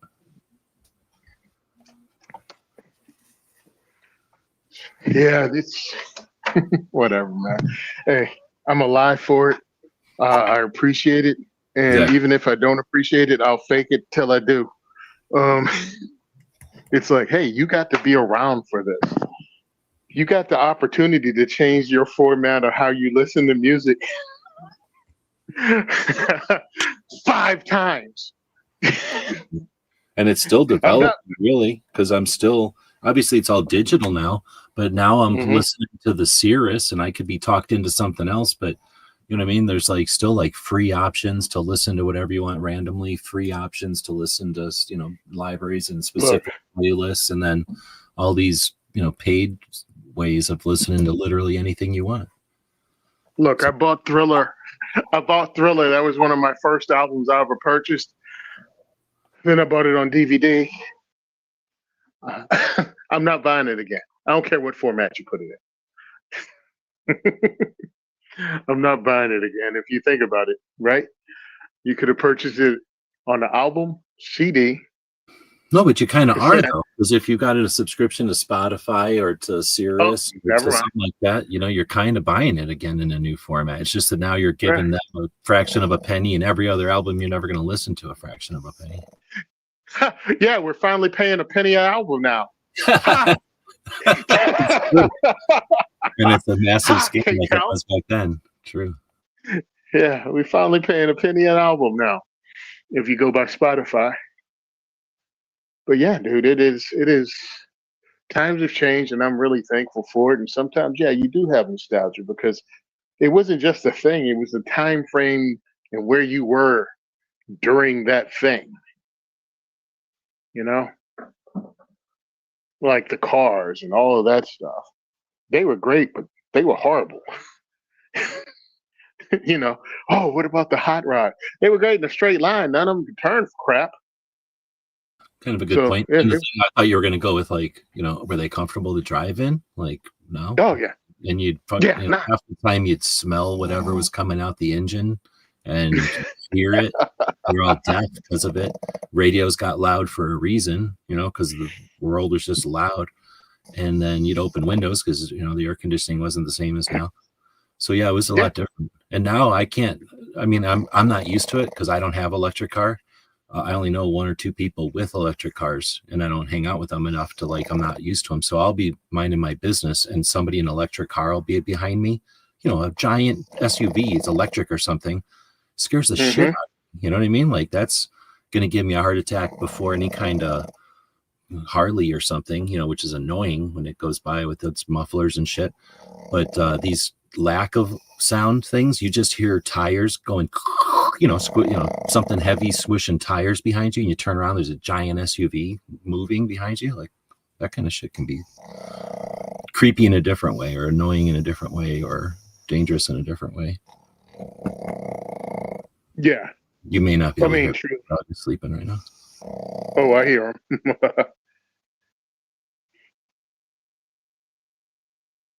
Yeah, I was talking when I was talking about better New York versus New Jersey. I was just talking about the freedom aspect, also the cost aspect. But yeah, Jersey's better than New York when you compare it to that. But truthfully, the next state over, Pennsylvania, is still even more better. It's like, okay, cool. And if you live outside of Philly and you can actually have all the cool, like, the food from different places, different ethnicities, you can still go and see stuff. But Pennsylvania is still country enough that you can go a little further out and just hang out with Amish people and just have like almost like because Pennsylvania is so wide, you could be in Philly and kind of be like East Coast, but then go to Pittsburgh and be Midwest, and you're still in the same state. Oh, Like for sure. the culture, And, the food, everything. I'd say of all the states, Pennsylvania could be in the running for one of the better ones because of like what you're saying there. And then you got all that stuff in the middle, which is like your rural and your country kind of, that kind of cultures, I guess was where it is. Yeah. Yeah, I think I try to appreciate wherever I'm at because why be a bit of bitch? But I appreciate the fact that I was able to live here and do the job I did, which was travel, as a locksmith. But between like Jersey, PA, Connecticut, I even Delaware, New York, like those were places I went continually. And throughout, New Jersey as the main place I was based at, but we had contracts with corporations and we would work outside the state. So I got to see, I got to visit, I got to eat there. I got to be there at different times. You had to be at Dover, Delaware, when the store opens at 7 in the morning. All right, cool. Well, now I got to check out the traffic going across, work there, find a place to eat. So I'm checking out breakfast in Dover. Um, you just got to observe stuff, and it wasn't just everything's the same and everything's like where you come from, because again, coming from down south, and then being able to see Northeast and seeing the difference between those places. I think a lot of people never leave the area they live in, and they think everywhere is like where they are, and it's like, it's not really the case. I mean, we have a lot of things that are in common. We're not like a different freaking species, but there is nuance I think that's a big part between. of travel too, though, is things can seem exotic or totally different or completely foreign, right? But then you visit and you're like, oh, 99% of this is exactly the same. These people wake up, eat breakfast, do whatever they're going to do. They Mhm. eat lunch, they do whatever they're going to do. They eat dinner, they laugh, they cry, they get mad, and they have, parties. And the only difference is, the flavor of the cake, right? The flavor of the booze, Mhm. flavor of the breakfast, and that kind of thing. And maybe some weird shit like should the state run everything or not, but you know what I mean, aside from like some of that shit, I think what you get from travel is how similar we are too, and that I think that's one of those things where people that start to travel continue to travel because then you want to see the differences and similarities from other places and see, you start to get like your perception and then your reality, right? And then I'm sure there's some satisfaction that people get out of that too, or like, some understanding and from, oh, I wonder what it's going to be like in, I don't know, well, New Jersey, right? Or Arizona. You visit and good luck. Like you come to where you're going to go to Arizona, where you're going to go in New Jersey, because you're going to see that facet of it, but you'd have to come back 6 or 8, 10 times, 20 times, 30 times. And you're still never going to get a full flavor. You have to live here. And even if you lived here and explored it, Mhm. you're really going to get it also, and it's, but whatever. I'm just getting at that. There's a lot Yeah, to gain from travel, I guess. And you can I pick up agree with you. pieces. You're not People that picking. never travel, I think that's sad. I think they should at least do a Yeah, little traveling if you can. a little bit. You don't have to go. I mean, it's again growing up in the country in the middle of nowhere in Virginia. Everywhere seemed exotic. You know what I mean? It really did sometimes sound like Andy Griffin. They're in Mayberry. Oh, they went all the way to Mount Pilot. It's like, oh, okay. They went all the way down to Raleigh. Well, when you start traveling, you understand that, you know, being where I'm from, Raleigh, North Carolina was like an hour and a half tops. That's where we went shopping for school clothes. And it was just really, really funny that to them that seemed like a long way away because they didn't have, I think when was Andy Griffith supposed to be filmed? What time frame? That's a good I know point. it was in black and white. 50s, maybe 50s, I assume. Yeah, before like the interstate highway system was like all over, right? Like, so it took forever on the little skinny ass back roads to get somewhere. So people didn't do that much traveling comparatively, or it wasn't easy to travel all that way. Now it's like, boom, you're on a 4-lane freaking one-way highway doing 75. Doesn't take that long to get 100 miles down the road. It's not something you have to do, with 150 miles of back roads with a speed limit of 25 to 35 miles an hour. That's all day. Yeah, now it's just a straight shot, ping, ping, shopped, had fun, went and saw a movie, had dinner, came back. What'd you do? Well, we hung out all day in Raleigh. Or you got back before dinner, before lunch. Dude, now you make me think about whenever we first got our driver's licenses. None of us had cars, of course, but my Hmm. friend's sisters had cars. So we would do whatever we had to do to get their cars, right? Trade them, usually something, or do something for them. And then now we'd have one of their cars at our disposal. And they had giant cars that the dad gave them because it was the girl's car, right? They gave them massive cars. So whatever these Hmm. giant four-door cars were that we had, when we first had access to them, I'm not saying we would call out sick, but we may have done this on school days, let's say. But we would, Hmm. get together, whatever time you get together when you're going to do something like this, which was pretty much ass early. We were all pretty motivated, and we would just book and see how far we could get. And then a couple of fun parts were doing it. But then once you get to the middle, like, when are we going to turn around? Like, well, we got this far, and you know what I mean? Like, everybody's math on what the middle is different. So that got to be pretty exciting about, like, okay, let's do it. Let's go to here and turn around. Okay, how about we go over there? And then, of course, on the way back, you learn a lot about if you were right or not about calculations and traffic and shit like that. So, and I don't know if the consequences were as bad as we thought they were. I can't remember ever getting in trouble, really. But we never got caught. I think we would have gotten in some pretty massive trouble if they would have known just how far we had gotten in a half a day of Oh, driving yeah. as far as we could, though. And we just had the money because, you know what I mean? It's our allowances or whatever the hell we made money as a little kid. You know, we weren't like going out and doing anything extravagant. We were just seeing how far we could go. But we might go to a museum like, you know, 2 big cities over or like 2 states over, you know, because states are little back east. Wow. You know what I mean? But like, you know, how far can you get going north, or how far? There's interstates, like you say, you can go pretty far. And Yeah. anyway, that kind of shit was fun back in the day. I don't know if people do that when they get their licenses nowadays or not, but I don't know Well, if we they're were. saying, I don't know where we got the idea to do that, but I don't think we came up with that. I'm pretty sure that was like a thing people did. that's pretty adventurous, dude. Because the It last was thing pretty I want to fun. It was freaking do fun. is call my parents. Oh, hey, I We'd know get I was clobbered supposed to by be at school. everybody. Because imagine the sisters getting pissed if we would have ruined their cars like 2 states over or Uh-huh. something. Uh-huh. Hey, I'm in Columbia, South Carolina. And the car broke down. You're where? But luckily, these Yeah, were then cars that the dads were giving the girls, so you know they weren't. yeah. They were built. They were. Good I'm to just thinking about if I if I made that phone call to my parents. Hey, I know I was supposed to be in school, but I skipped with my friends, and we're 3 states over. We're in Columbia, South Carolina. maybe buying All fireworks. right. Maybe I forgot to add that in there, but yeah, something like that. Yeah. My mama said she'll send me my stuff. We live in South Carolina Exactly. Like we're not her. So not to call us, and we're not her kids anymore. I guess. So, now. Yeah. and we were My prepared to mama, live that life. You know what I mean? Like we'd be like, all right, well, we're now home. Mama said, Mama said I'm a Gamecock now, and my college plans have changed. I'm not going to UVA. I'm going to University of South Carolina.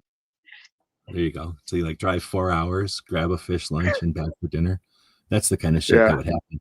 And it would be like, you know, somebody would go like, "Oh, there's such a thing as a cheesesteak in Philadelphia. Like, can we get to Philadelphia before lunch?" Like, you know, like we couldn't have done that, but we could get to like I think we could get to Ohio. I don't remember. We could go pretty far though because we got the interstates. But Yep. like I say, it was I don't know, a little bit of us just wanting to see what we could do, I guess. Also, Yeah, it's kids and freedom, man. Yeah. But I do have to say this, as a guy who lives here, 45 minutes from Philly, I decided after years of experimentation, Philly cheesesteaks are so freaking overrated. I'm sick and tired of it. I've tried them. I've gone to places. I've tried them. And I'm like, wow, maybe, just maybe, I don't like Philly cheesesteaks from Philly. So I've never tried a lot of this stuff because after I quit eating a lot of that stuff, but I've seen those shows. And for a long time, when it was just cable TV before the internet and everything, when it was cable TV, those shows where people would drive around and go to like diners and eat different food while they were traveling, those were the shit. I really like that. So I've seen, I mean, I haven't tasted them, but I've seen a lot of it. And something that I think it was the Philly cheesesteaks, they were taking like Cheese Whiz and putting it on there or something. And I was like, no, I'm not interested in that anymore. Like it almost made sense to me when it was like, you know, some kind of brick of cheese that they melt a slice of on there. Okay, that's real cheese. I'm down with that. But canned cheese is not my style. I'm not into that. Nope. And that was the thing. And we're like, oh, it's Philly cheesesteak. Oh, Philly cheesesteak. And I'm like, so you go there, right? Because you go to the places you hear about. Again, not from here. So you go to Pat's or Gino's because those are the places that all the TV people go, or now YouTubers, right? Oh, we're here. Well, I went. I waited in friggin' line at what I pretty much will call the tourist trap now. I waited in line. I get their stupid stuff, and it's Cheese Whiz. Or it's provolone. So I get provolone because I'm not eating that freaking canned cheese. It's horrible. And I'm like, this kind of sucks. No spice, I mean, just meat and its juice and then the cheese. It's meat, it's cheese, it's their bread with whether you want seeds on it or not. And then there's toppings. You want, peppers and onions, you want whatever. Um, you ask for ketchup, they look at you like it's sacrilege. And I'm eating their cheesesteak their way, and I'm like, I don't like it. Excuse me, it's not bad. It's just nothing that blows my socks off, right? It's nothing that goes, man, that was worth 45 minutes in a wait in line. And I've done it over and over. So Geno's, Pat's. I just went to one and just wrote up my latest food review on it. Skinny Jimmy's, Skinny Johnny's, or something. It's another famous one. And it's not that the food is bad, like, oh my God, this thing tastes terrible. But I'm like, I've had better cheesesteaks from convenience stores. Like, it's a step above freaking, what's the name? Subway. Like, it's better than Subway. And I know somebody's rolling their eyes or having a conniption or telling me I suck. But I expected like something, and I'm not getting it from cheesesteaks. I'm not impressed with cheesesteaks. And I'll probably keep trying, and maybe it's just me. Or maybe that's just how Philly cheesesteaks are made. And again, having been not born in this area, I expect something different from a cheesesteak. Well, and there's things like, I'm trying to think, like down here, they make these hot dogs, Sonoran hot dogs. I don't know if you ever heard of them. Mm-hmm. And it's, Yeah. Have you? Yeah, I heard of Sonoran hot dogs. Well, Can't think of it. When you were down here, because they do have them in Phoenix too, I bet. But it's basically a hot dog with like, I think mayonnaise, and then right off the bat, like I'm done. As soon as you put mayonnaise on a hot dog. But I mean, I'm not talking like some, like I'm pretty sure they dip the hot dog in mayonnaise. Like there's a lot of mayonnaise in there because they do that with corn, and I think they're doing the similar thing. Then they put some kind of, maybe it's hot sauce, Tinjin or whatever that sauce is, like the sprinkles of hot pepper sauce. And then, so that's right off the bat, like, and then, oh man, they put all kinds of stuff on it, but I think it's like kind of normal stuff, like a pickle and mustard and stuff like that. Maybe I'm wrong, but anyway, it's definitely a goopy hot dog. And I mean, like, Peck Rat might know because he probably eats them, but I've never ate one. I came out here after I stopped eating that kind of stuff, so I've only seen people eat them, and I'm like, I never really loved hot dogs, but I'm definitely not eating a hot dog with that much weird stuff on it. Anyway, so that's the kind of thing where some people love that. Like, that's their thing. And like, oh, you come to Tucson, you got to have a Sonoran hot dog. And I just not down with that. You know what I mean? Like, that's just whatever. Like, I can totally understand why some people would not want a Philly cheesesteak, while other people are like, you got to try. This is the best thing ever. And if I like nacho cheese, I probably love it because it sounds like, I think everybody can agree that the meat part of a Philly cheesesteak is fine. Like, that's the whole point of it, is eating that whatever grilled meat. But then putting cheese on meat is fine with me. It's just the nacho cheese seems cheap to me. I don't really like that cheese that much, and I don't want it all over my meat. Yeah. And it's like, okay, I'm doing this thing because, I live here. You hear about it. You're next door. Hey, we stopped and got it. I'm like, the things, right? The combination of things alone, I dig on the side. I like cheese. I like peppers and onions. I like quality meats. I like bread. How y'all putting this together and I'm not liking it? Well, I don't know if I already bitched about this because I've been bitching about this to everybody I know, if you give me a minute. But breaded eggplant sandwiches, right? Or eaten, I think it's called just breaded eggplant. Anyway, but they bread eggplant, put it with marinara sauce, put it on with cheese on a sandwich, and went to a place to get this to go, and they put it on like the kind of bread you buy by the dozen at Walmart, like just some spongy white bread junk with like barely it looks like a crust, but there's no crust. It's like the crust of white bread, so it was like essentially wet bread, and it's just like the part that you're creating here in the restaurant, the breaded part, the stuff that you're cooking, and then the sauce that you made and poured on there, and then the fact that you melted it on there with your machines and everything is awesome. But then the fact that you use like 10 cents worth of garbage bread to put it on, like, ruined the sandwich for me. Like, there's no way I'm eating this.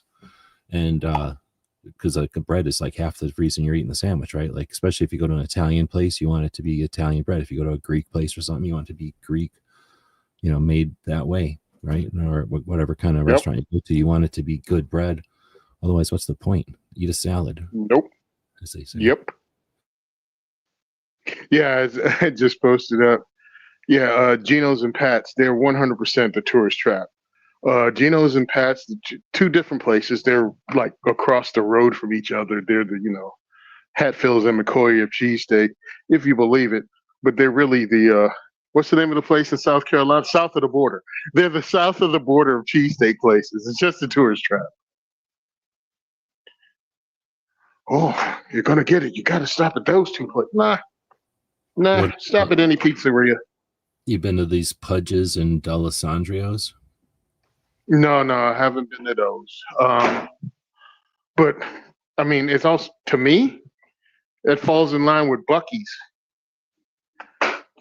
the world's largest gas station, which is pretty much a Walmart with a gas pump out front, except everything got you convinced this little freaking buck-tooth rodent is, worth something. Oh, they sell all kinds of stuff. Everything they sell as much stuff as a Walmart, but it's all branded Buc-ee's. So that's the thing, the niche of the gotcha thing. Don't you want the Buc-ee's? That they've got cheap gas, so that's like their loss leader to get you in. And I'm down for it. If you're going to lose money and you're not forcing me to buy something inside, no problem. Yeah. As long as you're not pulling one of those like, oh, the receipt doesn't work. You need a receipt. You got to walk inside, because I don't like that, because I'm fat. And 2, I think that's a scam. So as long as you're not pulling that scam on me, like as long as the receipts work and I can get my cheap gas and leave, then I'm okay with Buc-ee's. The other side is they say that their bathrooms are going to be perfect all the time. That's like their whole thing. And I've been told by people that that's true. So I'll give them that. Like, if that's your thing, fine. But the whole, like, having a store full of stuff that's branded Buc-ee's is borderline too weird for me. And I didn't like it. So overall, I'm anti-Buc-ee's, I think. Although you will be able to catch me using a Buc-ee's for cheap gas if I'm driving somewhere and they're the cheapest gas, because I am cheap. Well, there's that in the bathroom break, right? I'm going to give them this though. Pilots and Flying J and the other ones that are big like that, all have good bathrooms. Like, I'm not saying there's like a problem with bathrooms. It's been years since I've seen like horrible I mean, you can find a horrible bathroom, obviously. But even with, like, I don't like McDonald's at all. I haven't been to a McDonald's since like the 80s. I'll still go to a McDonald's and use their bathrooms, because, hey, if they're going to put a McDonald's everywhere, that is one of the nice things about them, is most of the time they worry about making sure their bathrooms are nice. Yeah, meth heads or whatever those people called, they run that. Well, not everyone. And I'm not saying I've been to a million. I've probably been to 10 McDonald's in the world since the 80s. But when I do go, I figure some places keep whatever, they're cared about their reputation enough or whatever. And I'm just saying some of those other gas stations are like that too. The Buc-ee's doesn't own nice gas or nice bathrooms. Yeah, no, I mean, and driving a lot, I hit the major, like you said, I hit the major Flying J's, Pilot, Loves, and know what I'm dealing with. Yeah, just I know what I'm dealing with. I know I can get in and out. I try to keep the tank, above half a tank, especially when I'm traveling, because that's the last thing you want to have happen when you don't know where you're from, is trying to find a gas station.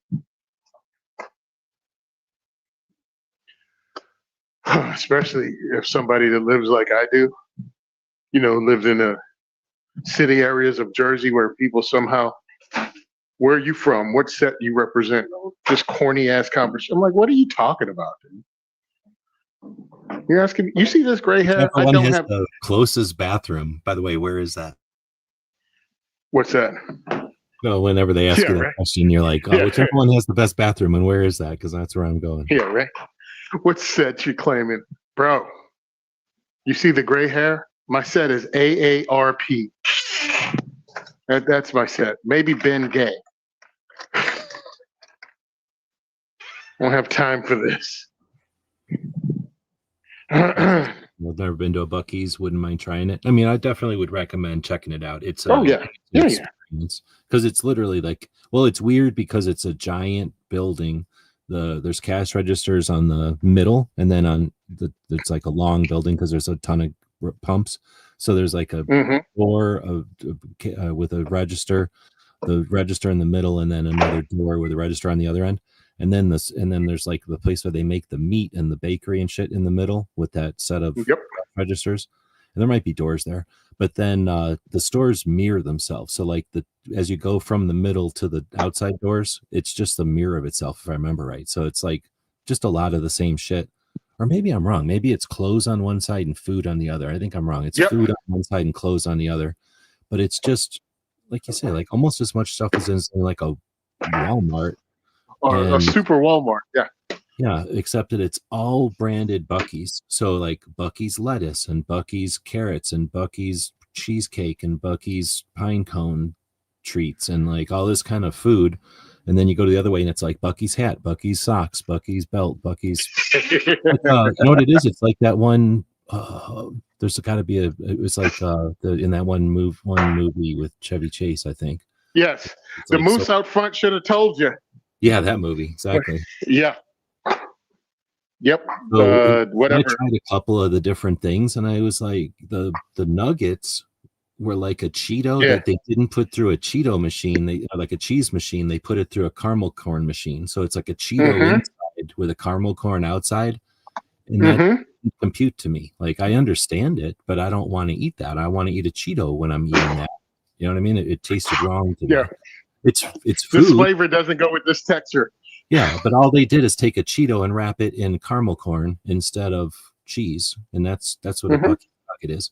And that wasn't magic to me. Like I would have thought, to me, something that melted in your mouth or something like that tasted like a chemical Cheeto insert with a coating of chemical caramel. It didn't taste like little old lady Bucky grandma is in the back, squirting things out of some kind of old-timey machine, which is what I thought they were. So that's what, and they make like 6 flavors, but it's like, oh, okay, so you added 6 different spice packets to the mix and kicked them out of the machine. Wasn't impressed by it at all. Again, I was like, had to use the restroom. That's why I stopped. But all right, cool. I used the restroom. Now I'm in Buc-ee's. Let me check this place out. Oh, don't you want this? How much is this brisket sandwich?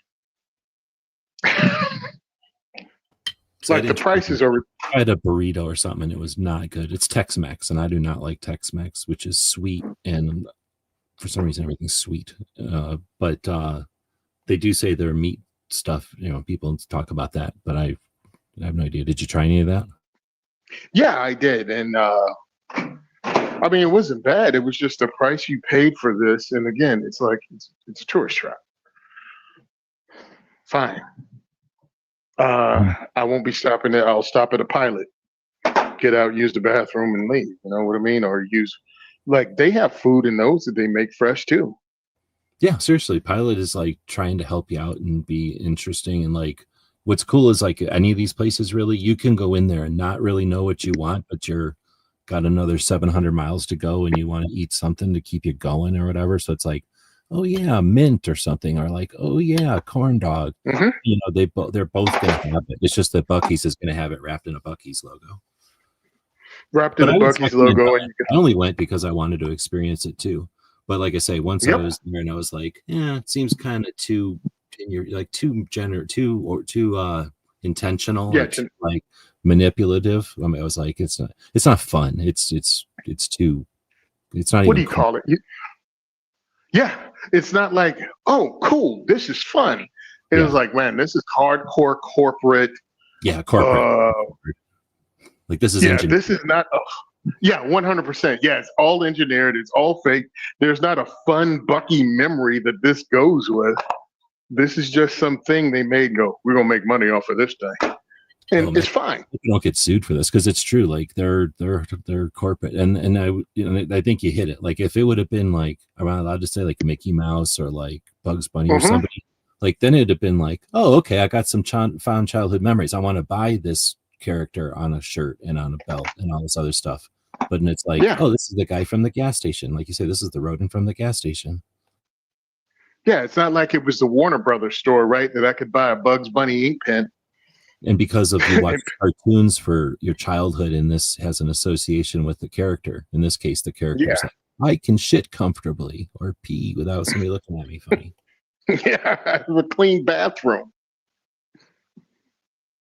Yeah, so Which I think creepily that's what it probably is. does have weird associations. So it's probably again engineered, and that makes it even more creepy. That like, oh, I'm relaxing and peeing in comfort, and like I have good Wi-Fi on the shitter. I'm gonna come out and get Yeah, a pork chop or whatever. Like, yeah. yeah, I can finish watching this Brandon Herrera video as I'm using the bathroom. All right, I think that's a good time to wrap this one up. We talked at I think at the 2 hour mark, like, okay, let's stretch and take a break and end this one. And now at the 3 hour and 30-minute break, we'll actually do Yeah, this. we can stop now. My spaghetti's almost done. And you got another show. You guys are recording the I remember Locked the Cocked unfiltered part, but the locked cock part I always forget. LCU. That's how I have to start remembering it. The LCU podcast. Locked, Cocked, and Unfiltered.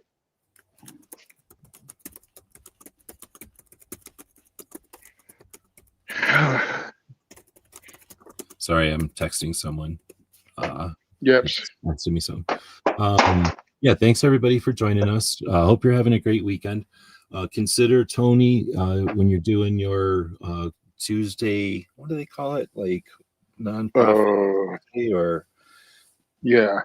There's Cyber Monday, and then is it not Two for Tuesday? Charity Tuesday. What the fuck is it called? Yeah, but Tuesday is traditionally when people try to let people know, like, hey, we've been capitalists for we've been on our capitalist frenzy here. Hopefully we've kept some of the small businesses and some of the cyber businesses, some of the businesses in general that we appreciate, and we've given them, they call it Black Friday because they make enough money to be in the black. It certainly works for my business. The rest of the month is sort of sparse because everyone's kind of waiting for the sales, and then the sales come in, and while sales happen, because everything's on sale, the earnings are cheaper or less. So it's kind of a weird situation, but it does pan off for the small businesses, the manufacturers, and the people who are involved in the movement of all that stuff. Obviously the people shipping, the Amazons, people like to give shit to Amazon, but again, we're capitalists, and we created a company that allows somebody who can, we could have a whole conversation about all the ways that Amazon keeps little businesses going. They've destroyed some businesses that existed for a long time, but they've created so many. I have no idea what the balance is, but they certainly support a massive infrastructure at this point. And they're just one, they're not giant one. There's so many ways that, we think about, like Ammo Squared. I don't want to talk about that anymore, but some of the online businesses, how about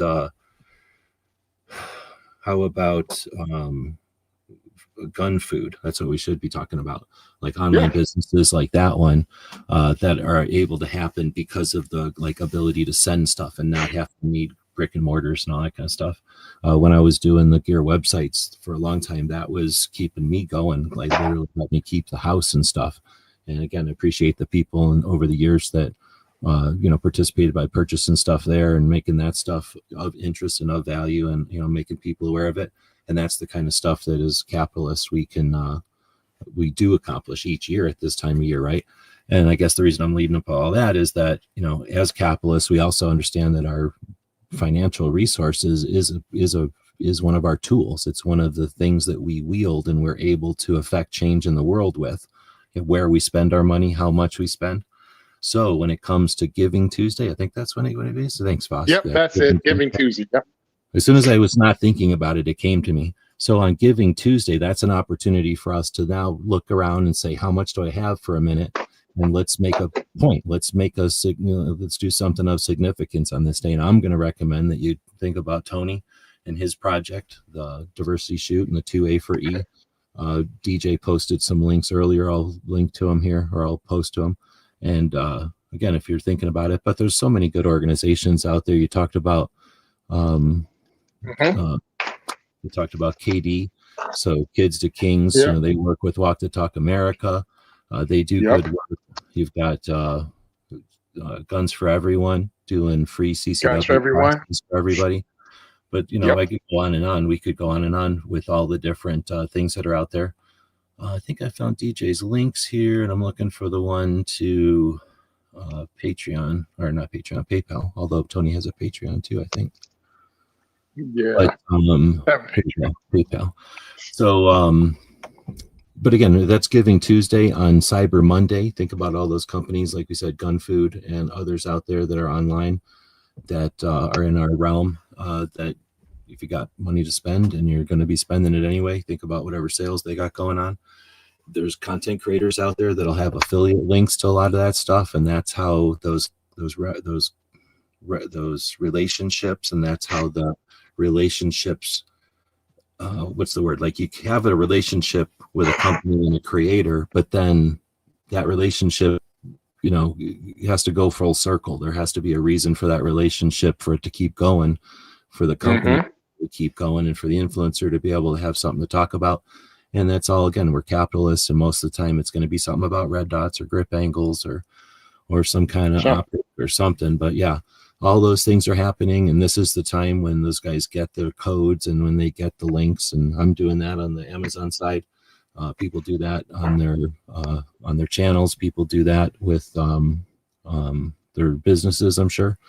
So this is just the time of year to be part of that, and to think about, that you've got power with where you decide to wield that. So thanks for all the people that throw some of that at us. Thanks to the people that are going to throw some of that at Tony on Tuesday. And what else do we miss? Why don't you tell us about, you've got two more diversity shoots. Two more diversity shoots. We'll wrap it up. It's over with, baby. We actually picked up a calendar today, and I'm going to start marking the dates now. So December 4th, we're at Union Hill Gun Club in Monroe, New Jersey. And December 18th, we're at Gun for Hire Range in Woodland Park. So there we are. We're going to be having a great time. I picked up some gifts online as part of raffle prizes that we'll be using. We're going to have awesome pizza at both locations. And we're going to shoot some cool guns. So there are going to be some AOWs, some non-NFA items, some staccatos. So if you want to shoot some expensive, silly guns, come out, shoot. If you want to shoot some basic stuff, or even shoot a firearm for the first time, we have that too. So come on out, diversityshoot.com, if you want to support our mission. And again, those two locations. You can find me at SimonSaysTrain on Instagram, Second for Everyone on X, and Tony Simon, and the Second is for Everyone on Facebook. Oh, and if you want to have some fun with the podcast, Firearms Radio Network, Firearms Insider, Gun and Gear Review Podcast. We're there every Tuesday. We just did our Christmas show where we all picked out 4 items in 4 different price ranges to talk about. And we got, what did I say, LCU? Yeah. Locked, Cocked, and Unfiltered. I have that podcast if you want to check that out. And 2A4E podcast will be coming soon, where you will just get me unfiltered, unchecked, and with a lot of interviews with people you may know or want to hear from in the firearms realm from NRA 2025. Right on. Well, thanks again, Tony, for taking so much time each week, and everybody out there for joining us while we reminisce. And we actually sometimes answer a gun question here and there. We will answer them if you ask them, so feel free to ask them. And yeah, have a great rest of your Thanksgiving weekend, and we'll see you next week.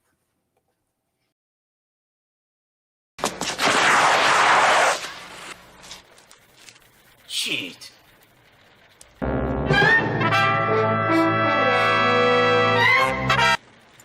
Ninja? Ninja! Ninja!